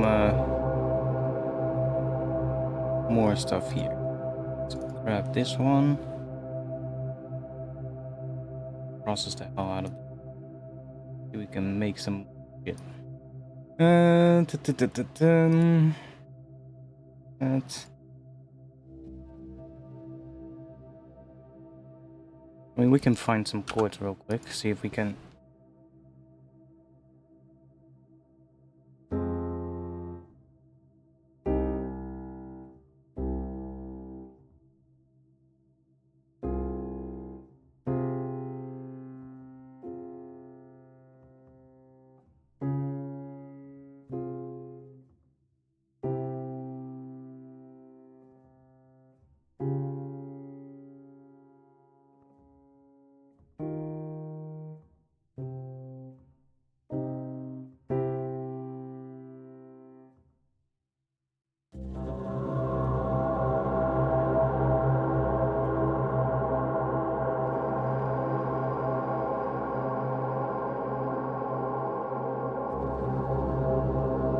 Add my own reverb to it. This one maybe.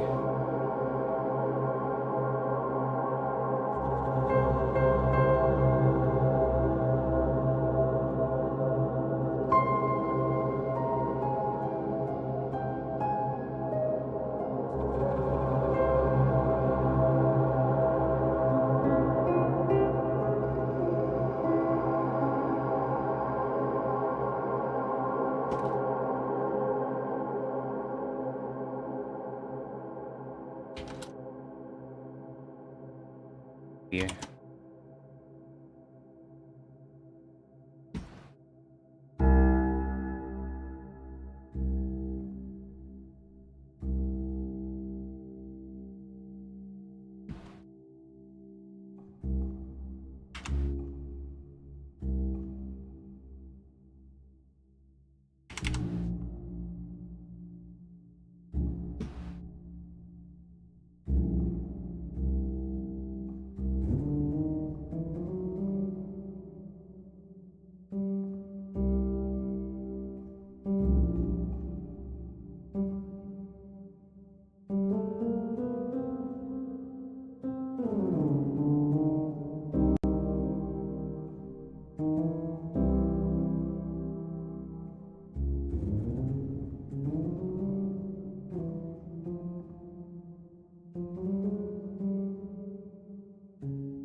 Let's start with this.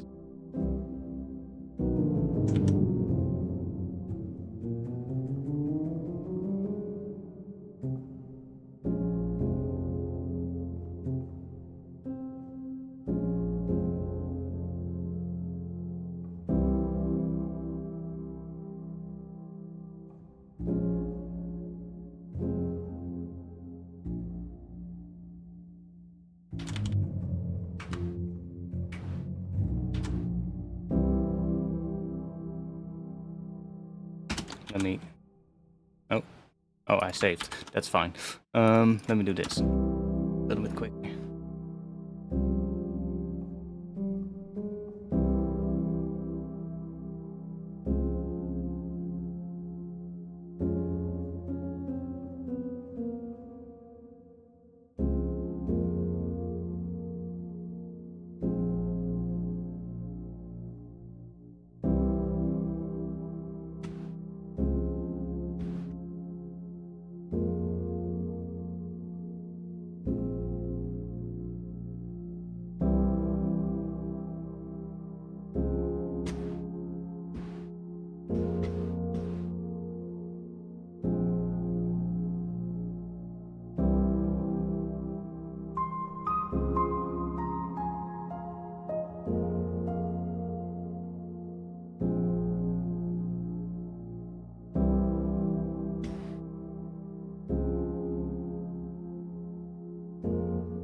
Right, so...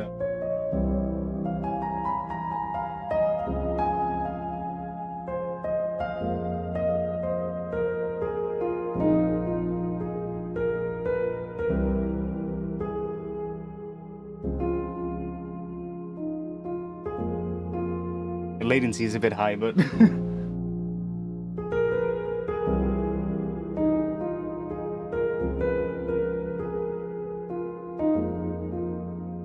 yeah.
Okay. let's just stuff.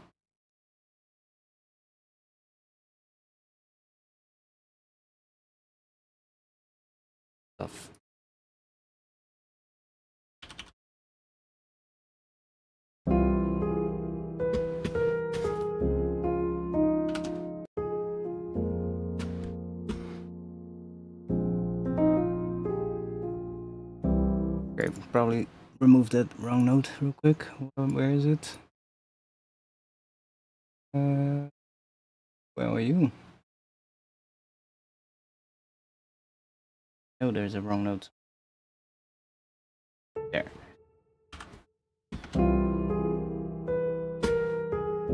Okay, let's start processing this, see if we can get some cool stuff. Oh, that one also sounds weird. What was that?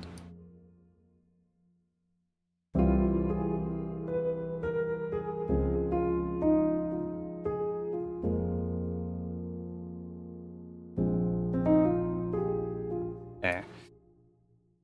Ah, okay, yeah.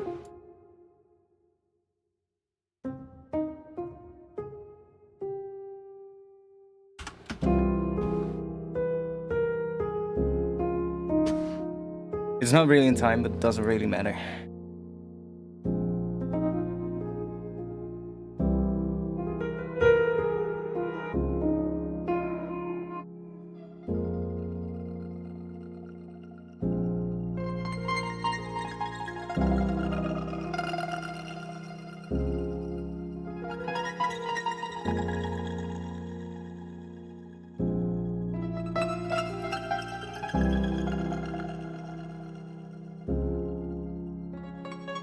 I'm gonna turn this into a really heavy processing thing. We could probably save before we do that. We'll do that all on the group here. Grab this. Probably put this on here. This reverb. So that we just have a dry piano. In fact, I could make it all come from the same piano as well. Let's just do this. And I'm gonna chuck this piano on here. We just have the chords in here. That. Then in here we have the lead. We don't need the contact. Then we're just gonna send the MIDI the other track so that it all comes out of the same piano. 20. Do that, and then we put that on here as well. And now it should all come out of this one. Yeah.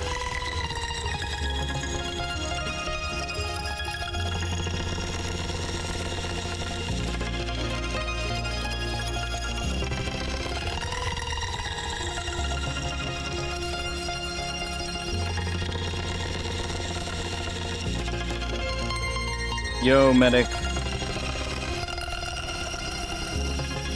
Work, how do you say that? Have a good work? In Dutch we would say werkse, but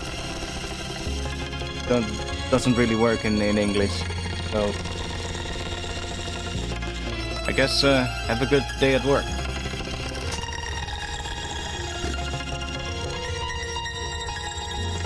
Okay, let's group this. And we're gonna turn this into one of those big modulator racks. So we're gonna take a device randomizer and let's map that. Change the mapping real quick, so we're just gonna make sure it doesn't go too fast. Also that it doesn't end up on 0. Then we map this to this rack here, so it's gonna move around.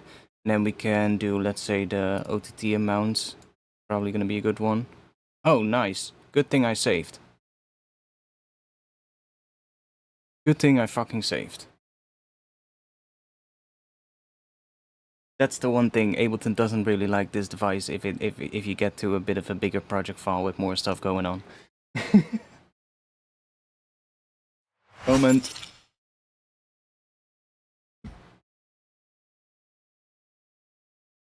We'll just restart that, but at least I saved right before it, so we're good. Will be a long night. Yeah. Same here though. Same here. And I have to be awake in 4.5 hours, so.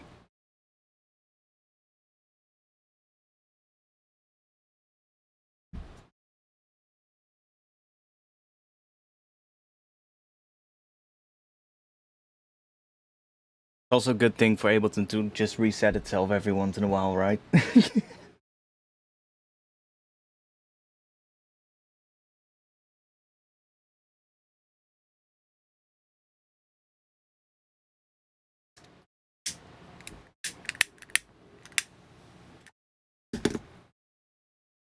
Yeah, come on. Store the Ableton set. I mean, I shouldn't really have done that. I could have just loaded up, but whatever.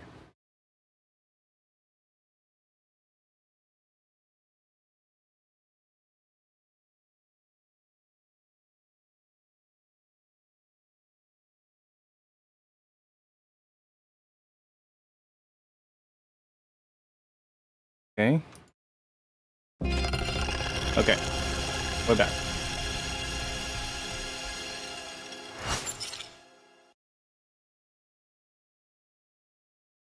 So this thing is not mapped. Map that. I can also do this, so it turns the automation off. That's also a good thing to do, because then it's not moving this around while we map shit. That's probably also smart to do. So now I want the OTT amount from both the down and the up. Maybe even the time as well. Let's do the time as well. Oh. That was just a hiccup because Ableton was is still starting up. I thought it was crashing again. And then in Beam, do we also want to have something in here? Yes, we do. Do the macro knob. Map that to another macro. And now if I turn that on again, oh, that is just getting rid of the mapping. I guess this is the, yeah, that's the switch. Okay, good. Now that moves around. See, that's also moving around. So we can just...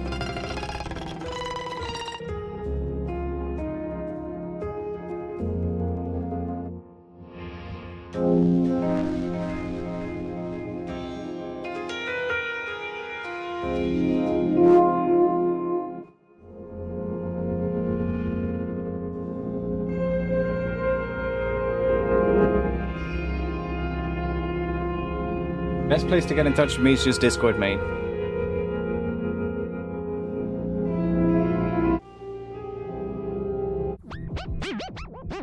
Fuck.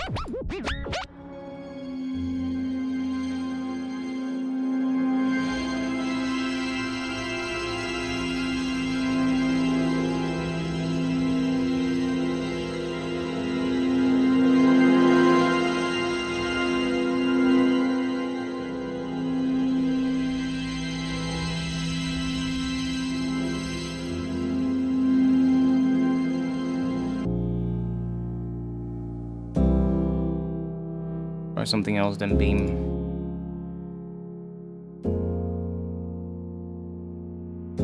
Let's go grab a portal.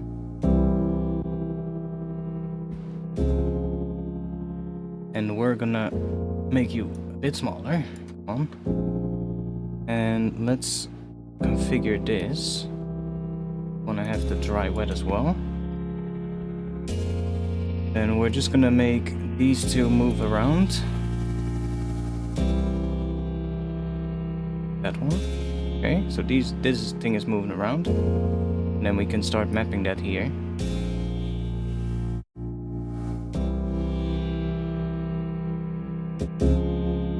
Okay, so I want to have something on the speed.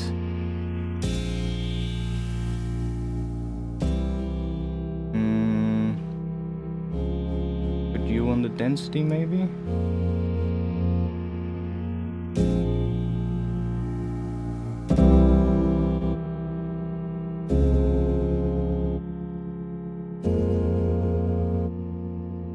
Let's not do the density so that we can just set it to wherever we want.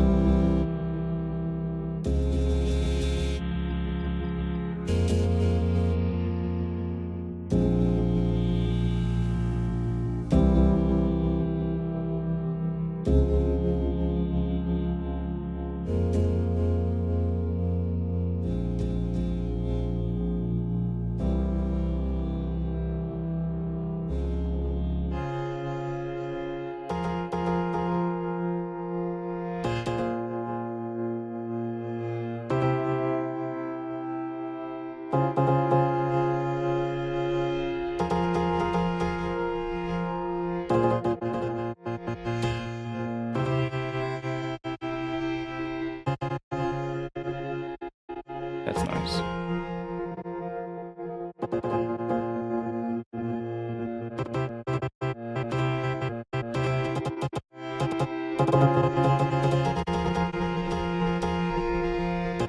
No. You need to go on that. There we go.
Erosion amount, we're gonna go up to maybe like 60 or something.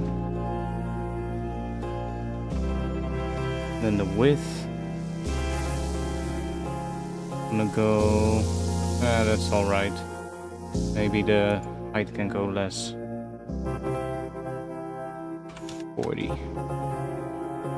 Then we want to have the frequency as well.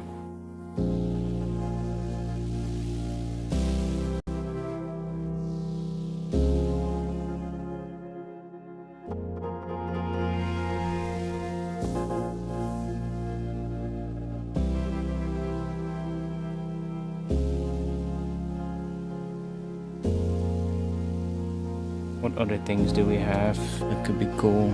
Let's see.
Weird device this.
Also sync this.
Such an interesting device, this.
Just with this buffer, it's really hard to sort of like get it to be consistent. So it's really, you have to resample it at some point. Otherwise, it's pretty difficult to make it right. But I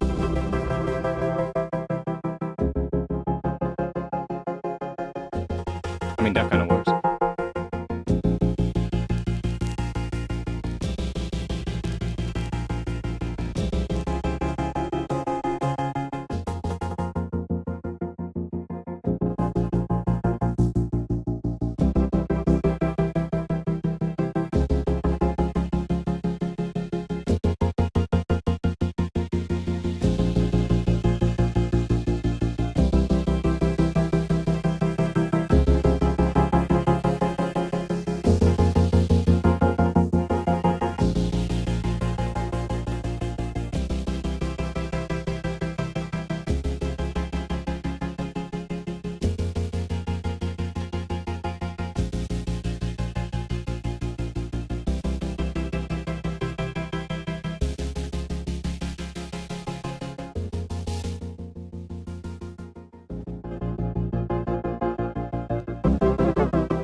Not really what I want to go for though. I want to make this more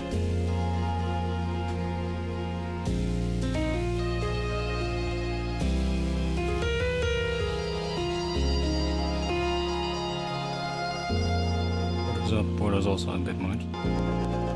But if we start filtering it, it might actually work. Let's go do some filtering here maybe before the portal. See what happens. That, so we have a low pass.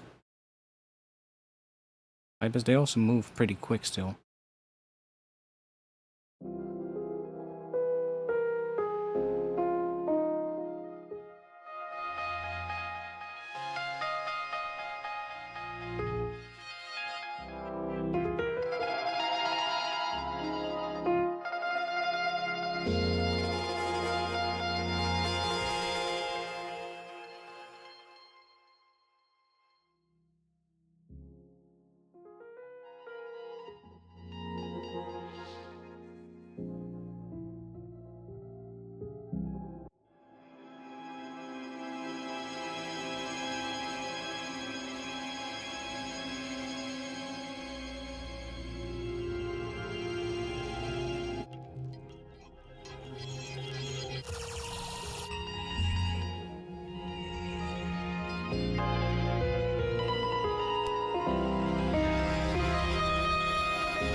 Let's see, let's make sure that it doesn't...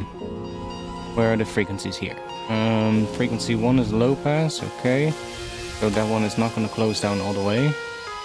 And then the other one is a high pass, so that one is not going to high pass all the way.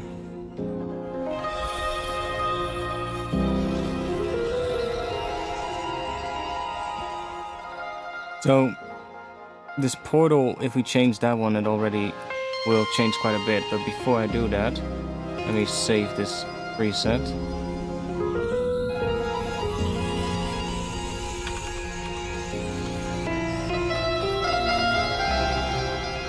So we can go in here maybe. Try out a couple of different things.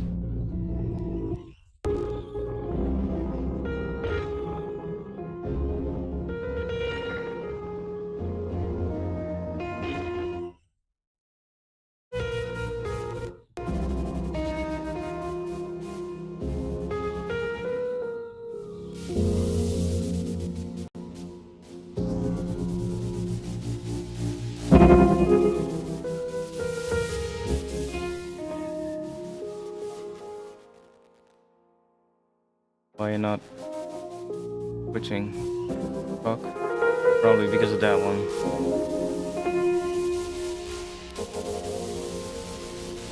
Okay. Not changing presets for some fucking reason. What? It does when I do that, okay. Cool.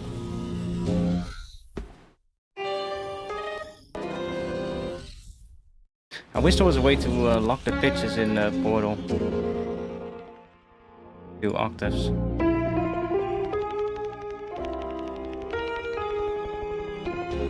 The fuck?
What else can we chuck in here?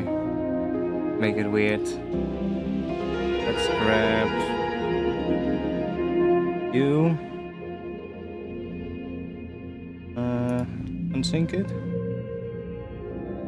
Grab you.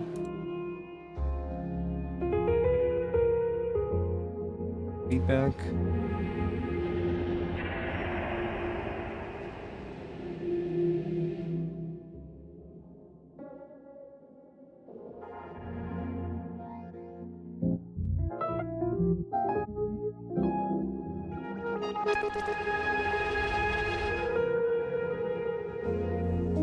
Where's the rate of that phase modulation frequency? We're gonna not go up too fast. What else can we chuck in here? Chorus? Sure. Whoa. What? That's what I mean. You're gonna get weird shit. Okay, we might not... I don't think we want that. But... why is that happening? Why is it going from left to right?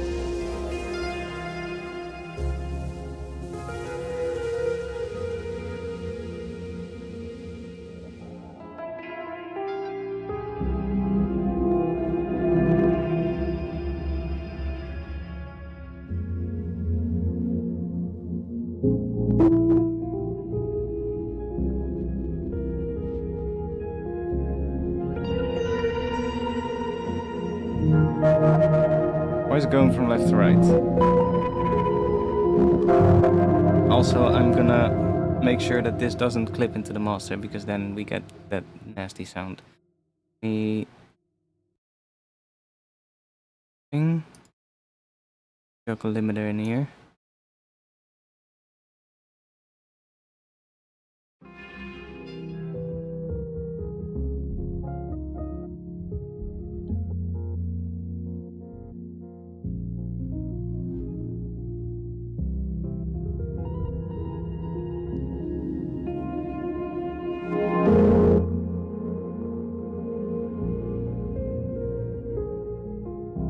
Come from this.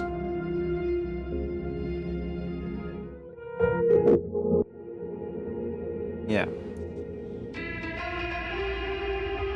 Ooh, that was kind of nice. Chorus. Sounds kind of cool.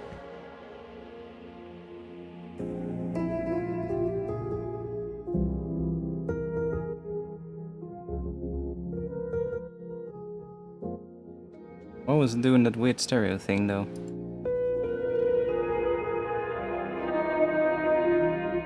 I guess it just does that.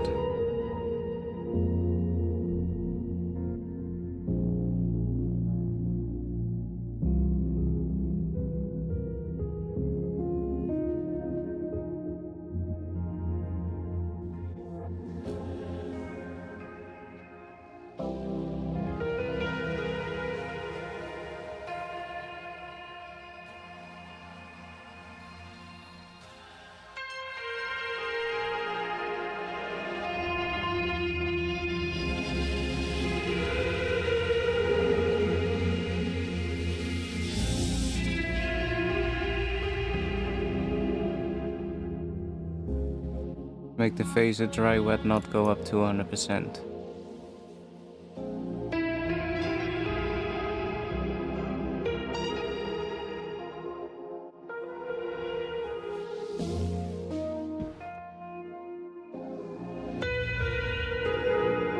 Ring delay, sure.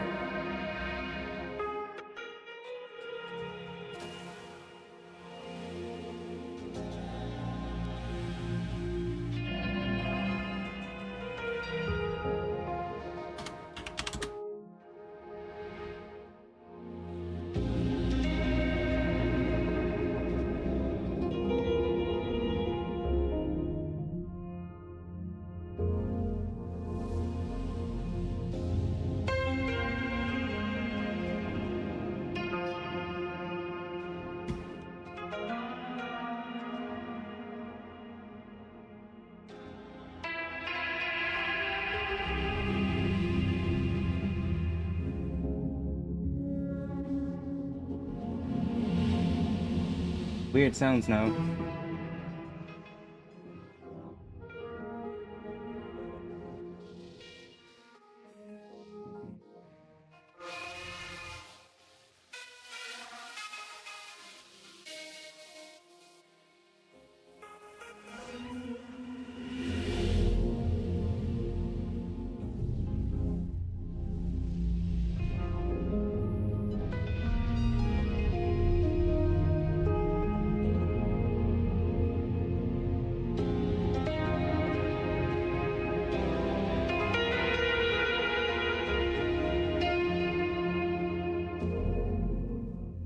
Okay, I have an idea. Try something really weird.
It's some weird shit now. What happens if we, because there is bass in here.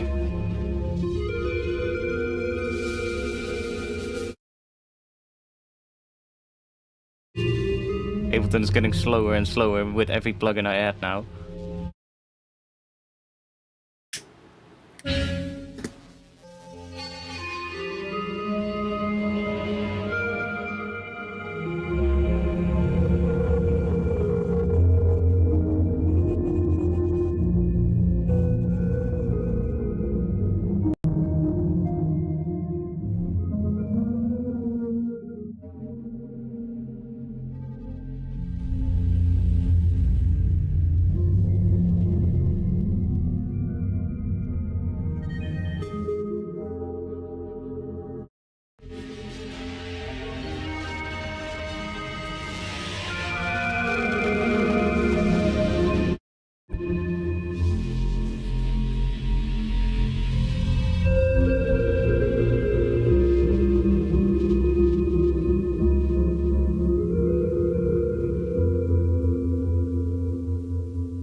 Happens if we add bass in here. It's gonna be high passed in certain parts, but it will also come in certain areas, and then it will start distorting with the sub or with the other things. So what if we just chuck this in here? This.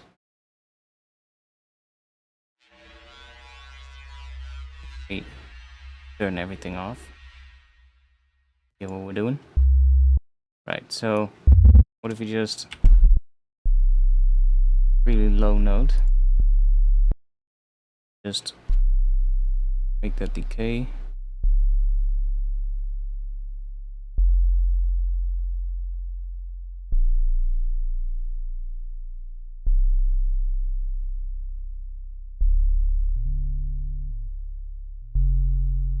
Maybe just that.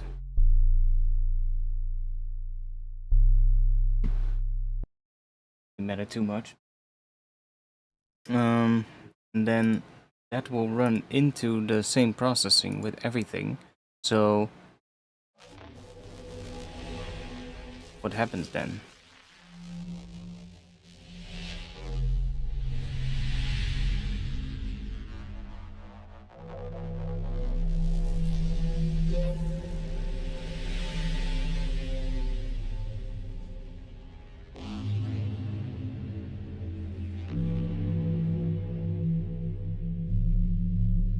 I wish we could inject something later in the chain. That, oh mate, somebody needs to make that as a device.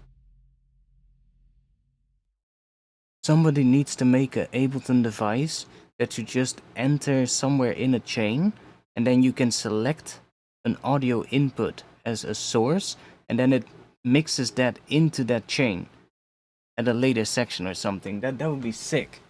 And you can have, like, for instance, this, for instance, just muted here, so it's not feeding into the group.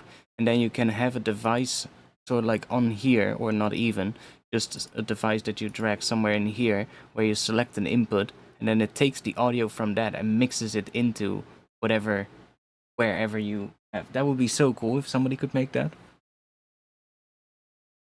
Do you guys understand what I mean, or are you guys like, what the fuck is he yapping about? Like right now, this sub bass is also being high passed by this, And I would love that for not to be the case, so that this sub always runs unhigh-passed into this group, if you get what I mean. But we cannot do that unless we split this up in a way so that all of these are getting this processing and the sub doesn't. Right? I can move this up until the distortion to here, and then we have the same thing. But then the distortion is also not going to be moving around by that rack, right? So it would be so nice to just have a device that just takes the audio of something and injects it into that audio stream wherever you place it in the chain. That would be so fucking dope. Because then you could just bypass something like this. You could just be like, okay, I'll just make a sub bass on the track, I'll turn the track off so you cannot hear it, and then I just select it as an input in the device that I place here after the filters, and then it will just add the sub bass in right here, just chuck it in together with whatever is running through it already, and then it will be able to run through distortion after that. That would be so fucking good. Maybe there's already a device like that, but like, I know you have the external instrument, which allows you to take the audio from something, but it's an instrument, right? So you cannot really place it in an audio effect chain. So we would need an audio effect Max for Live device that basically just allows you to just take audio from something and just inject that into the rest of the into the rest of the channel. That would be really dope, and I don't even think it should be that hard to make, right? It's like a really simple thing, actually, if you think about it. All it needs is just an audio input that just... And should be possible, probably. I'm gonna check after the stream if there is something for that, because that would be really cool.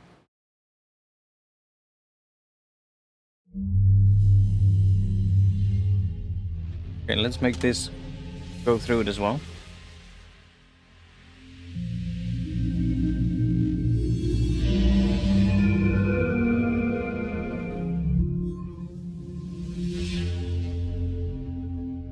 Another way to do it would be to have filtering on this track. Like if we just mute that.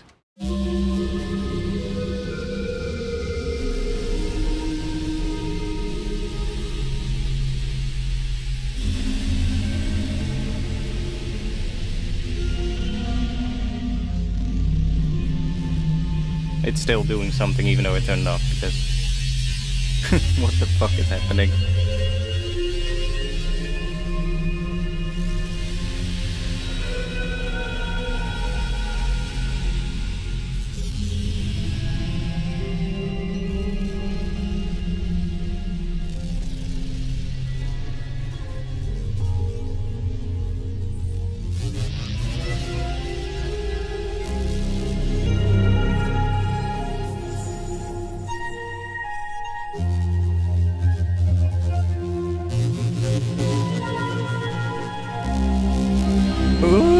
It's definitely making cool sounds. We should set something. We should set up an audio track, because I'm hearing a lot of weird and cool stuff. Might even just play stuff into this track instead of having the MIDI. But you can hear what it's doing, right? With that sub bass, it starts distorting and it almost starts sounding like bass sounds in certain areas. So now I think it would be good to have some filtering on here. So let me just, let's save. I think I have a rack for that. Effect racks, filters, randomized filters rack. What does that look like?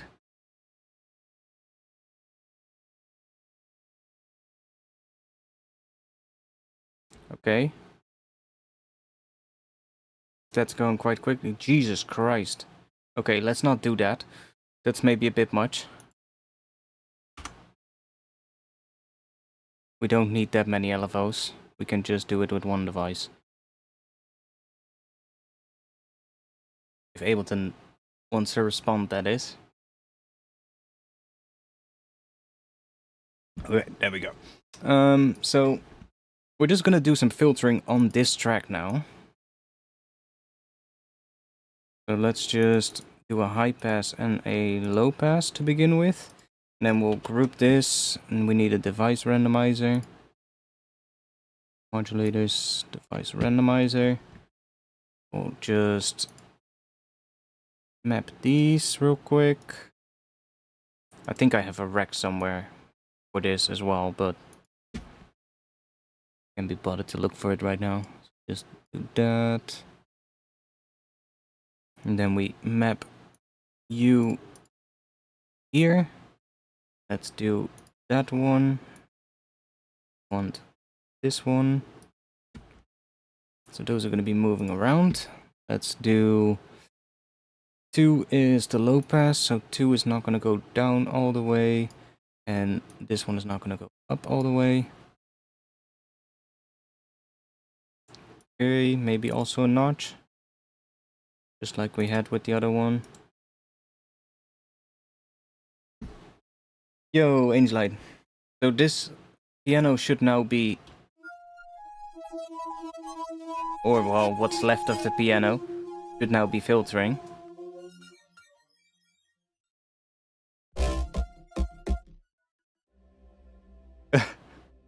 Like, it's creating really weird sounds now.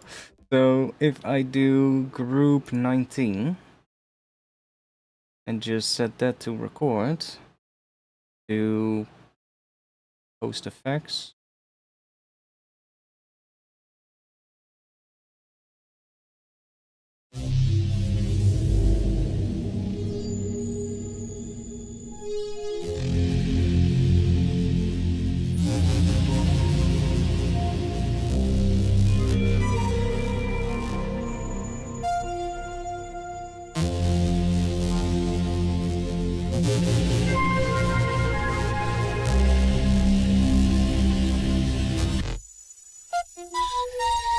Okay, let's leave beam on.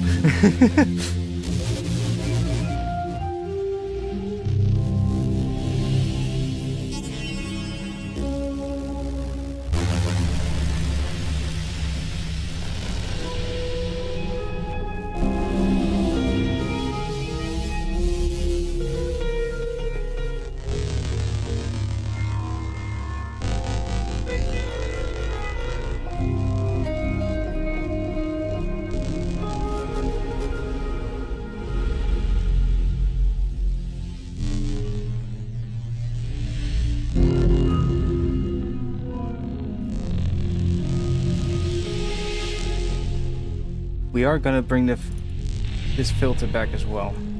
But what we're gonna do is we're gonna turn the high pass off. Yeah, so it's also filtering this one and the erosion.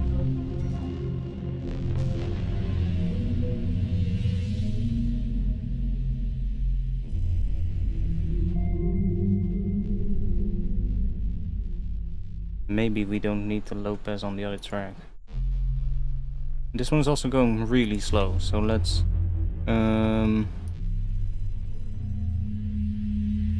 make it go a bit quicker.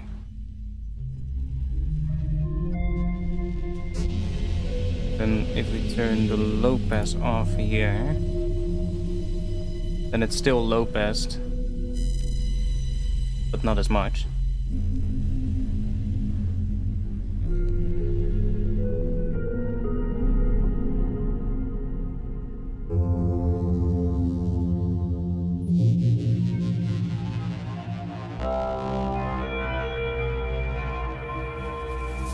Okay, let's turn this extra piano stuff off.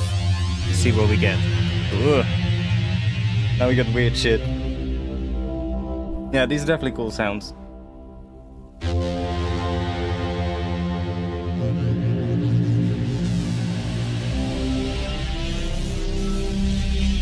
Okay, I have an idea.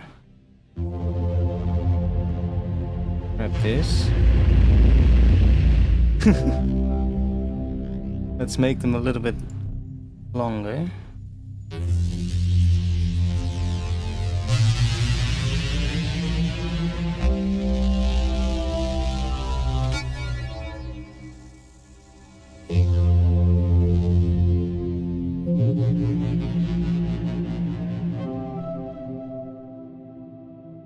Oh yeah.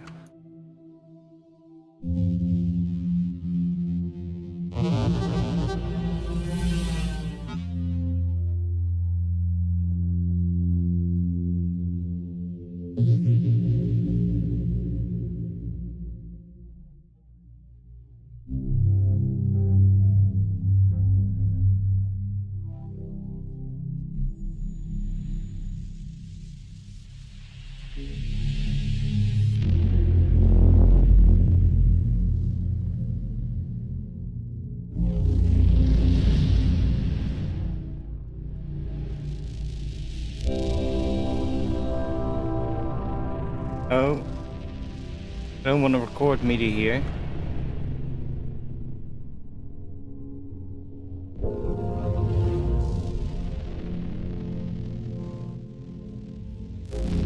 Okay, we can do it like that.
There's definitely weird sounds happening.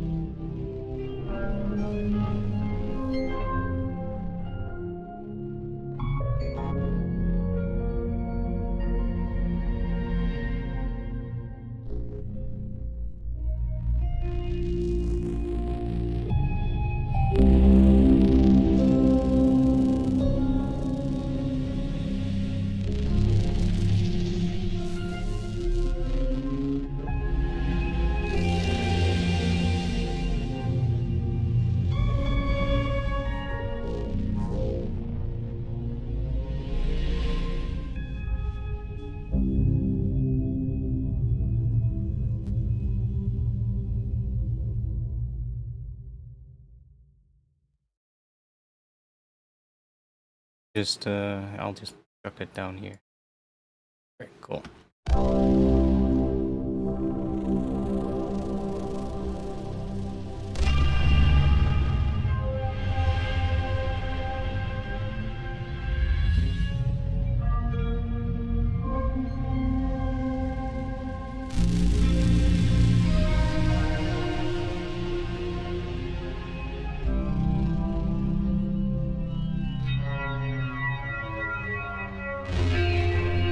It's so weird. All those sort of like those kind of sounds that you're hearing, those are happening because of the chorus right here. The chorus and the phaser that we have. Those two are creating those sounds. It's really interesting.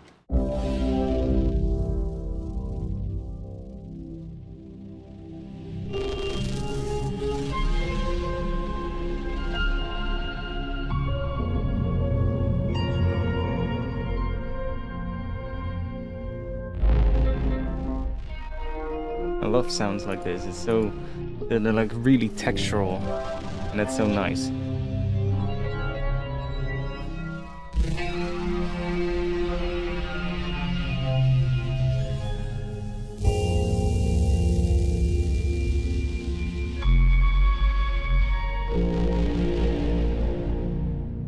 But you should always make sure that you're recording, because you're gonna get sounds that are really nice, and if you're not recording, then it kind of sucks. Love this. Yeah, this is like probably my favorite way to make like weird sounds. It's just taking this device randomizer, mapping it to a rack, and just taking a bunch of organic sounds. So you could do this with synths as well, right? We can also chuck like an extra synth in here, and we get more cool stuff. Like if we, let's just do a little, let's add in this, that, or move it up.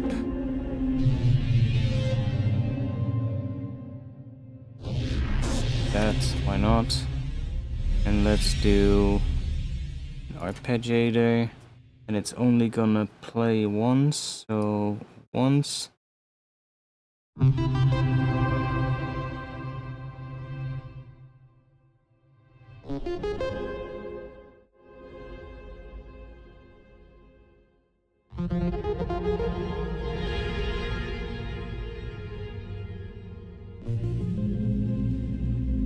It's please.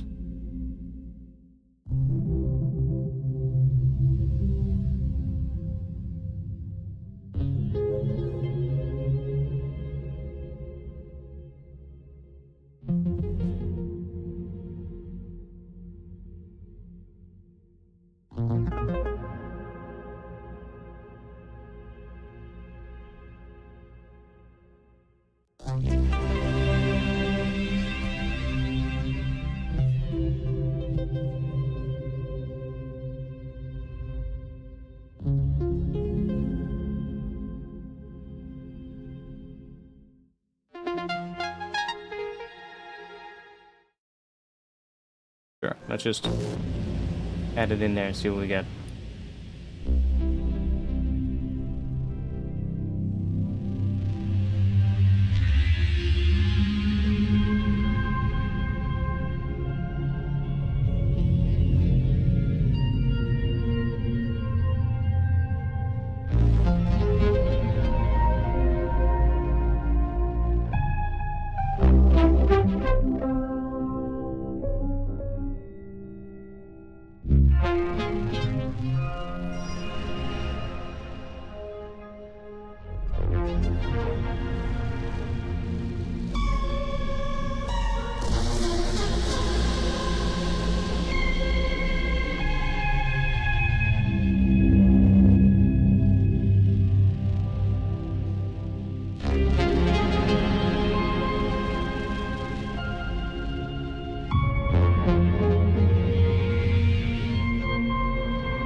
Why is it not?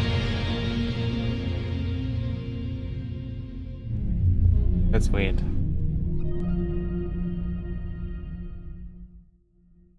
Okay, because of that, I did it wrong way. On it like this. Just like that, and put this on here. Then set this to 0. Now it should work. Oh.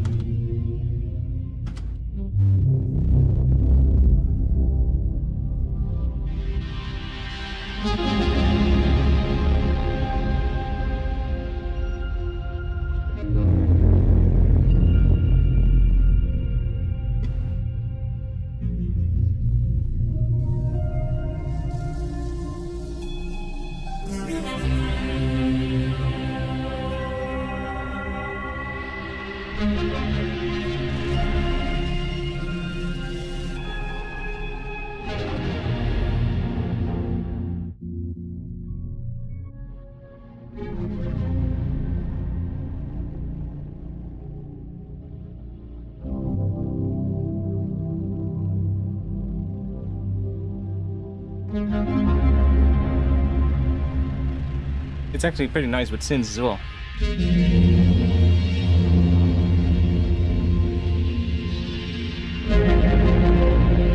It also gets a bit weird, a bit much in some places, but that's why you record a long section, you know, and then just take the best parts.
Well.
make weird shit with this.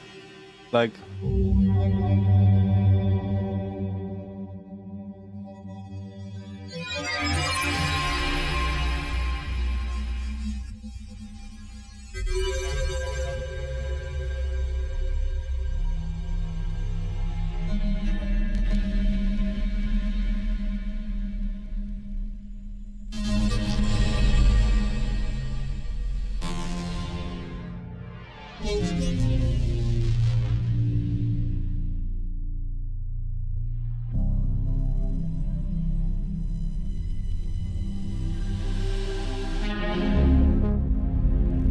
That one, I really like what this one does. It just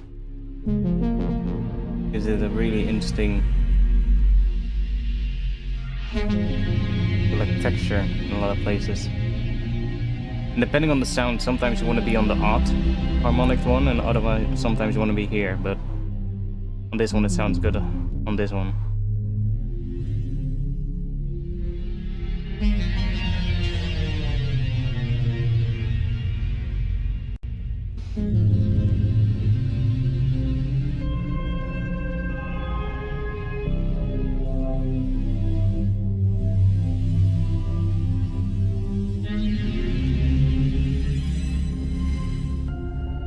Don't ask me what all these things do.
There's some really low frequencies in this as well.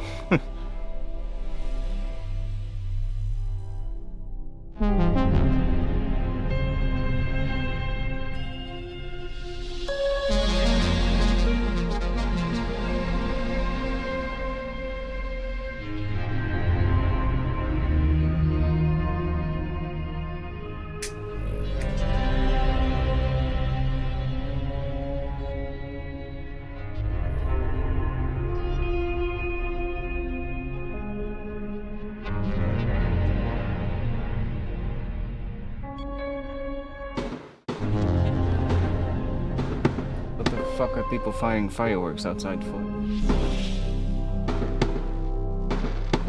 What the hell? Okay. New Year's Eve, boys.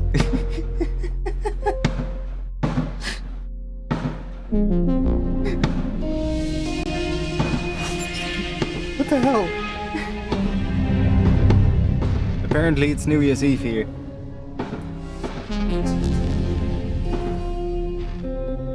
You guys can hear that, right?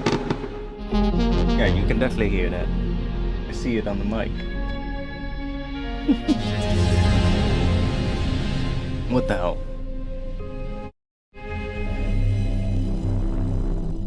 Ooh.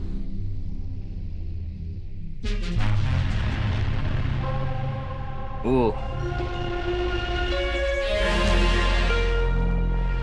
That gets crunchy.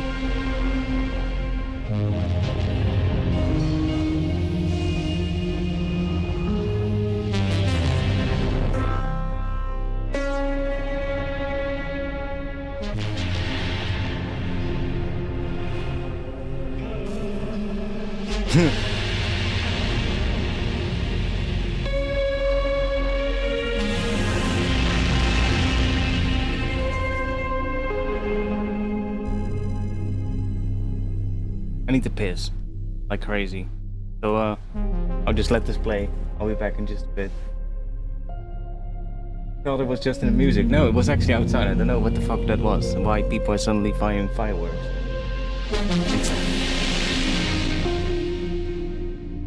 You want it with this distorted vibe? I mean, why not? I'll be back in just a bit. I need to piss like... One moment.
Oh, my bad. Did it make cool sounds? Okay, let's see. It's a bit distorted.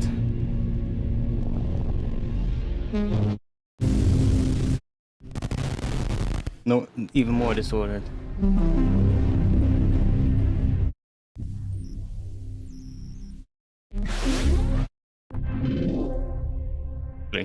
What does that do?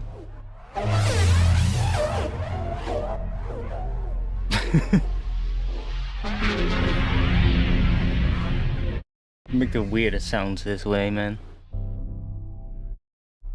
What other instrument can we throw in here? Oh, suddenly it's become rhythmic.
And now it's gonna distort like crazy.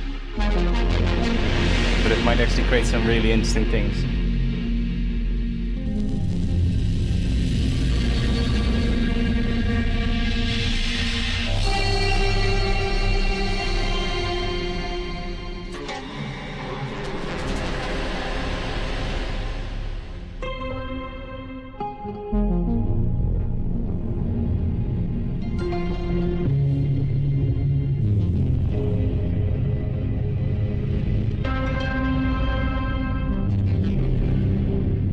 It's getting a bit much now.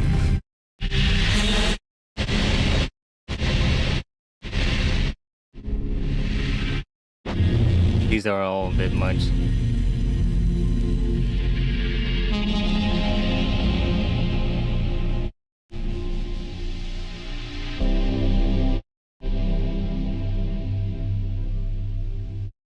Let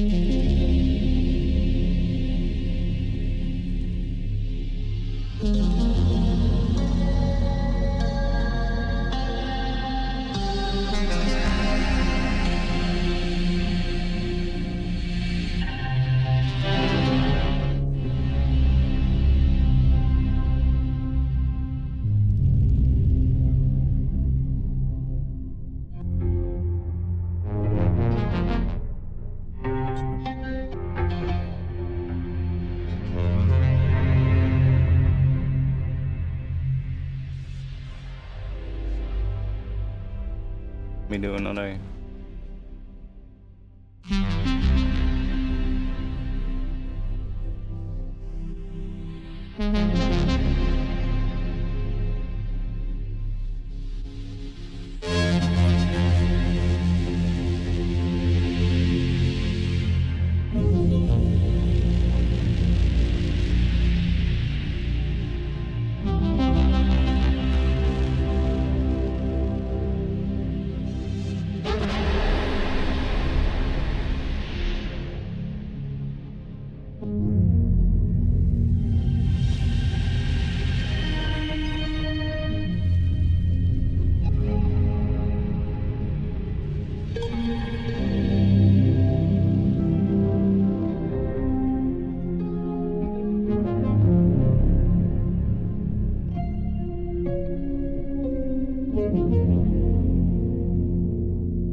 Tail is not that interesting. I thought maybe there's a really interesting reverb tail at the end of it, but no, not really.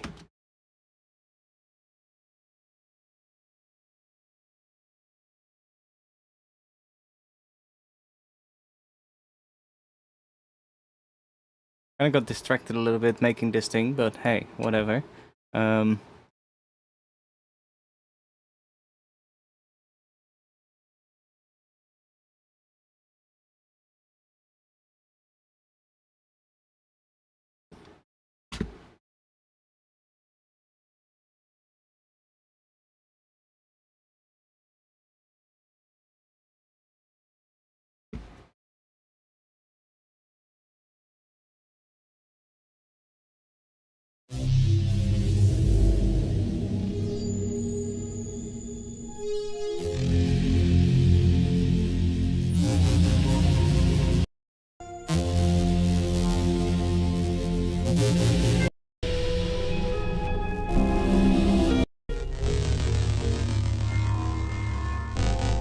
Weird shit.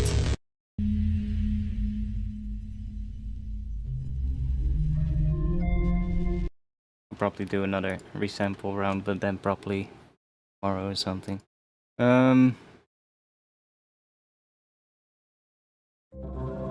Completely lost track of what we were doing.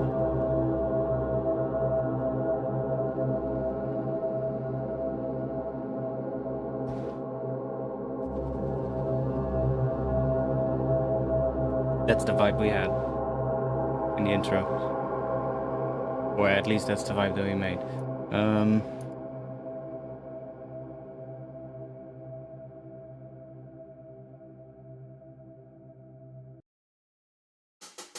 Oh, that's the head.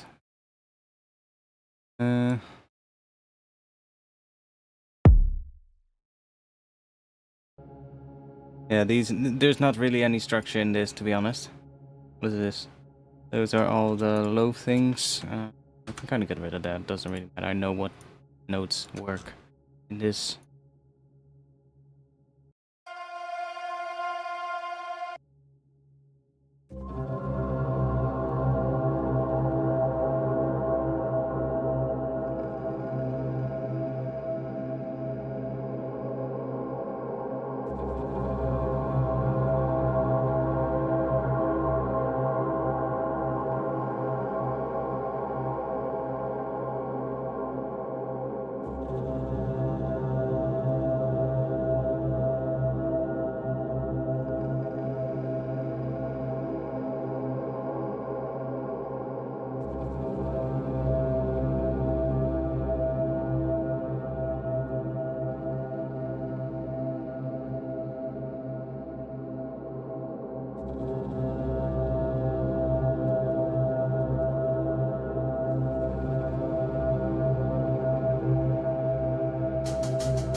Why is that not doing anything? Oh, of course. Because the media is already here. That's why. We do that. Can we... I would like to just have... Oh yeah, of course, this is not here anymore. What was it called? Song 8 Funky Group. Funk category?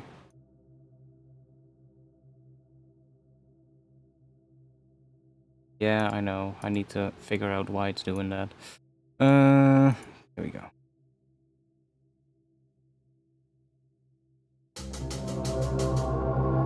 And if we just get rid rid of that.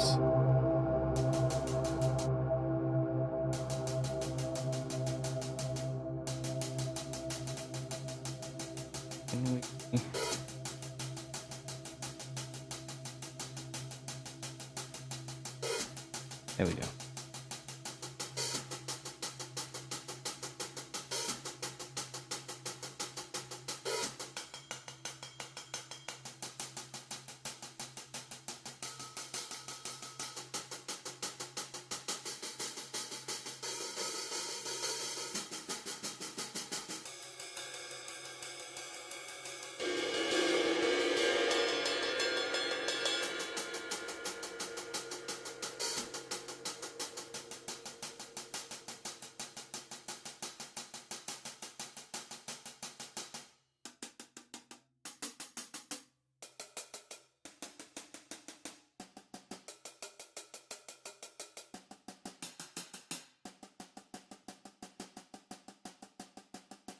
Quiet, but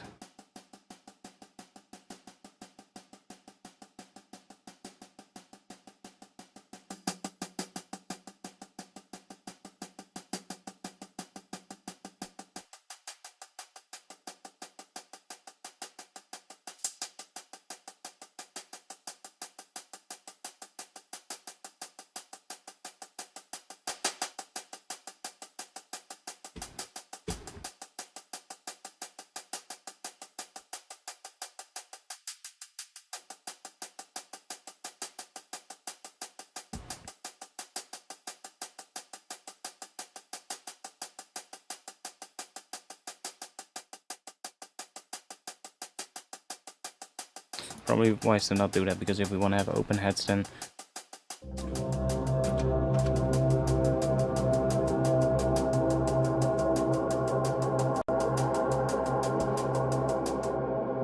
if I can find a cool head.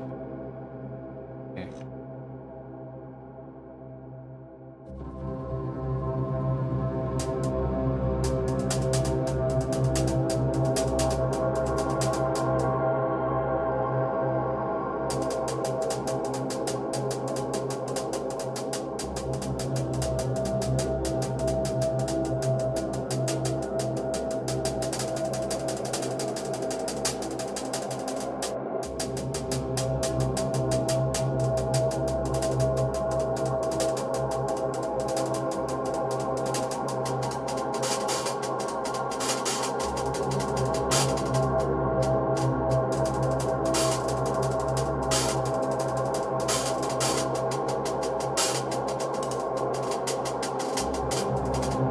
Something that has a couple of like rolling heads in it, but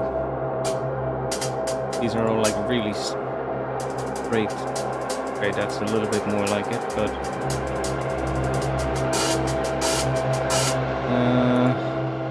go to all. Yeah, I know.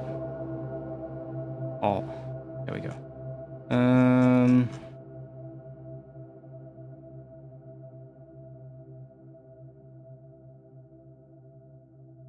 60s beats are probably pretty straight, same with rock beats.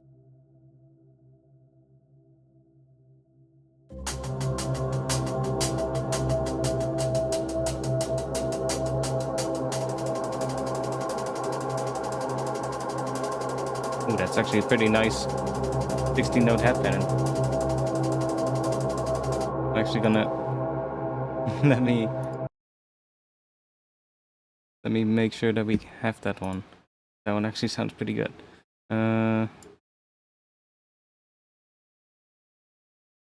Put that in there. That's a bit weird on its own, but when I hear it in the mix, it sounds kind of good. Oh, of course, it sounds weird on its own because that is also turned on. Yeah, that's a nice 16-note head pattern that we.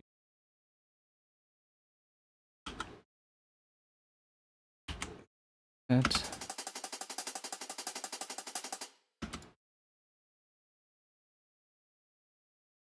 Not what I was looking for.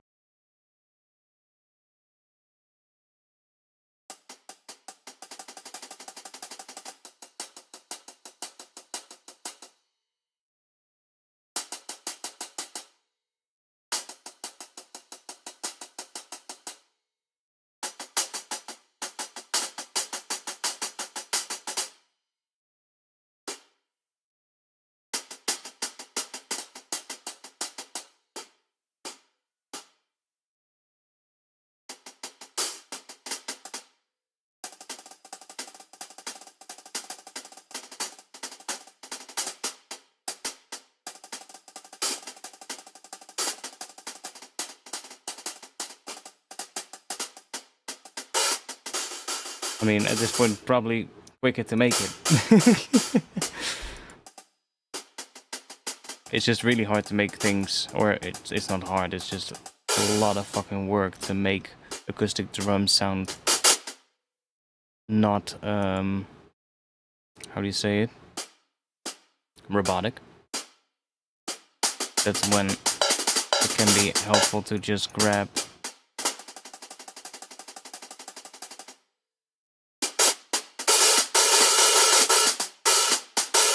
not that though. I know that there are somewhere in here there's some nice patterns, but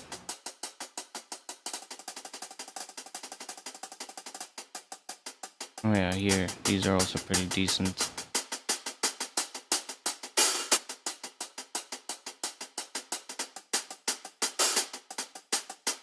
Not what I'm looking for.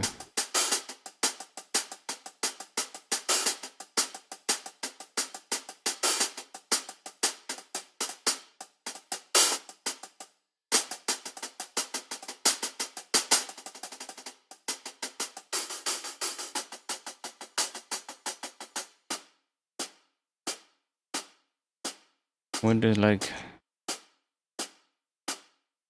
oh,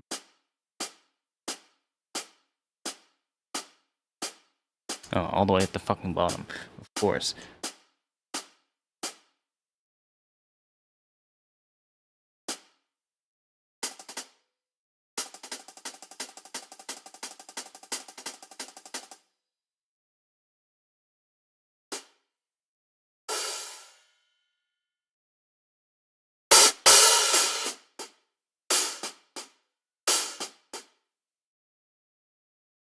Well, I can't find them, so whatever.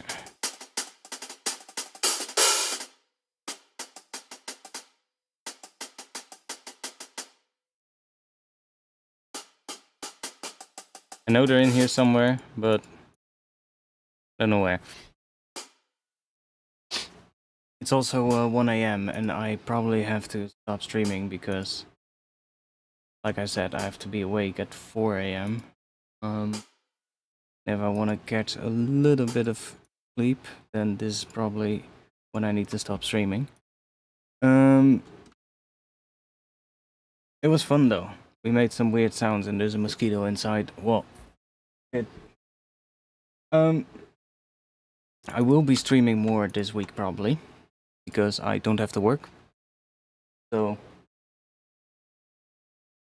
we might do another one this weekend. I'm not sure if we're gonna do another one in the evening. I might do one during the day, but I'll let you all know on the Discord. So join the Discord. Link to that will be in the chat. It's probably already in the chat, but if we do this, then it should be in the chat. I do really like this atmosphere, so probably gonna see if I can play around with that and make something.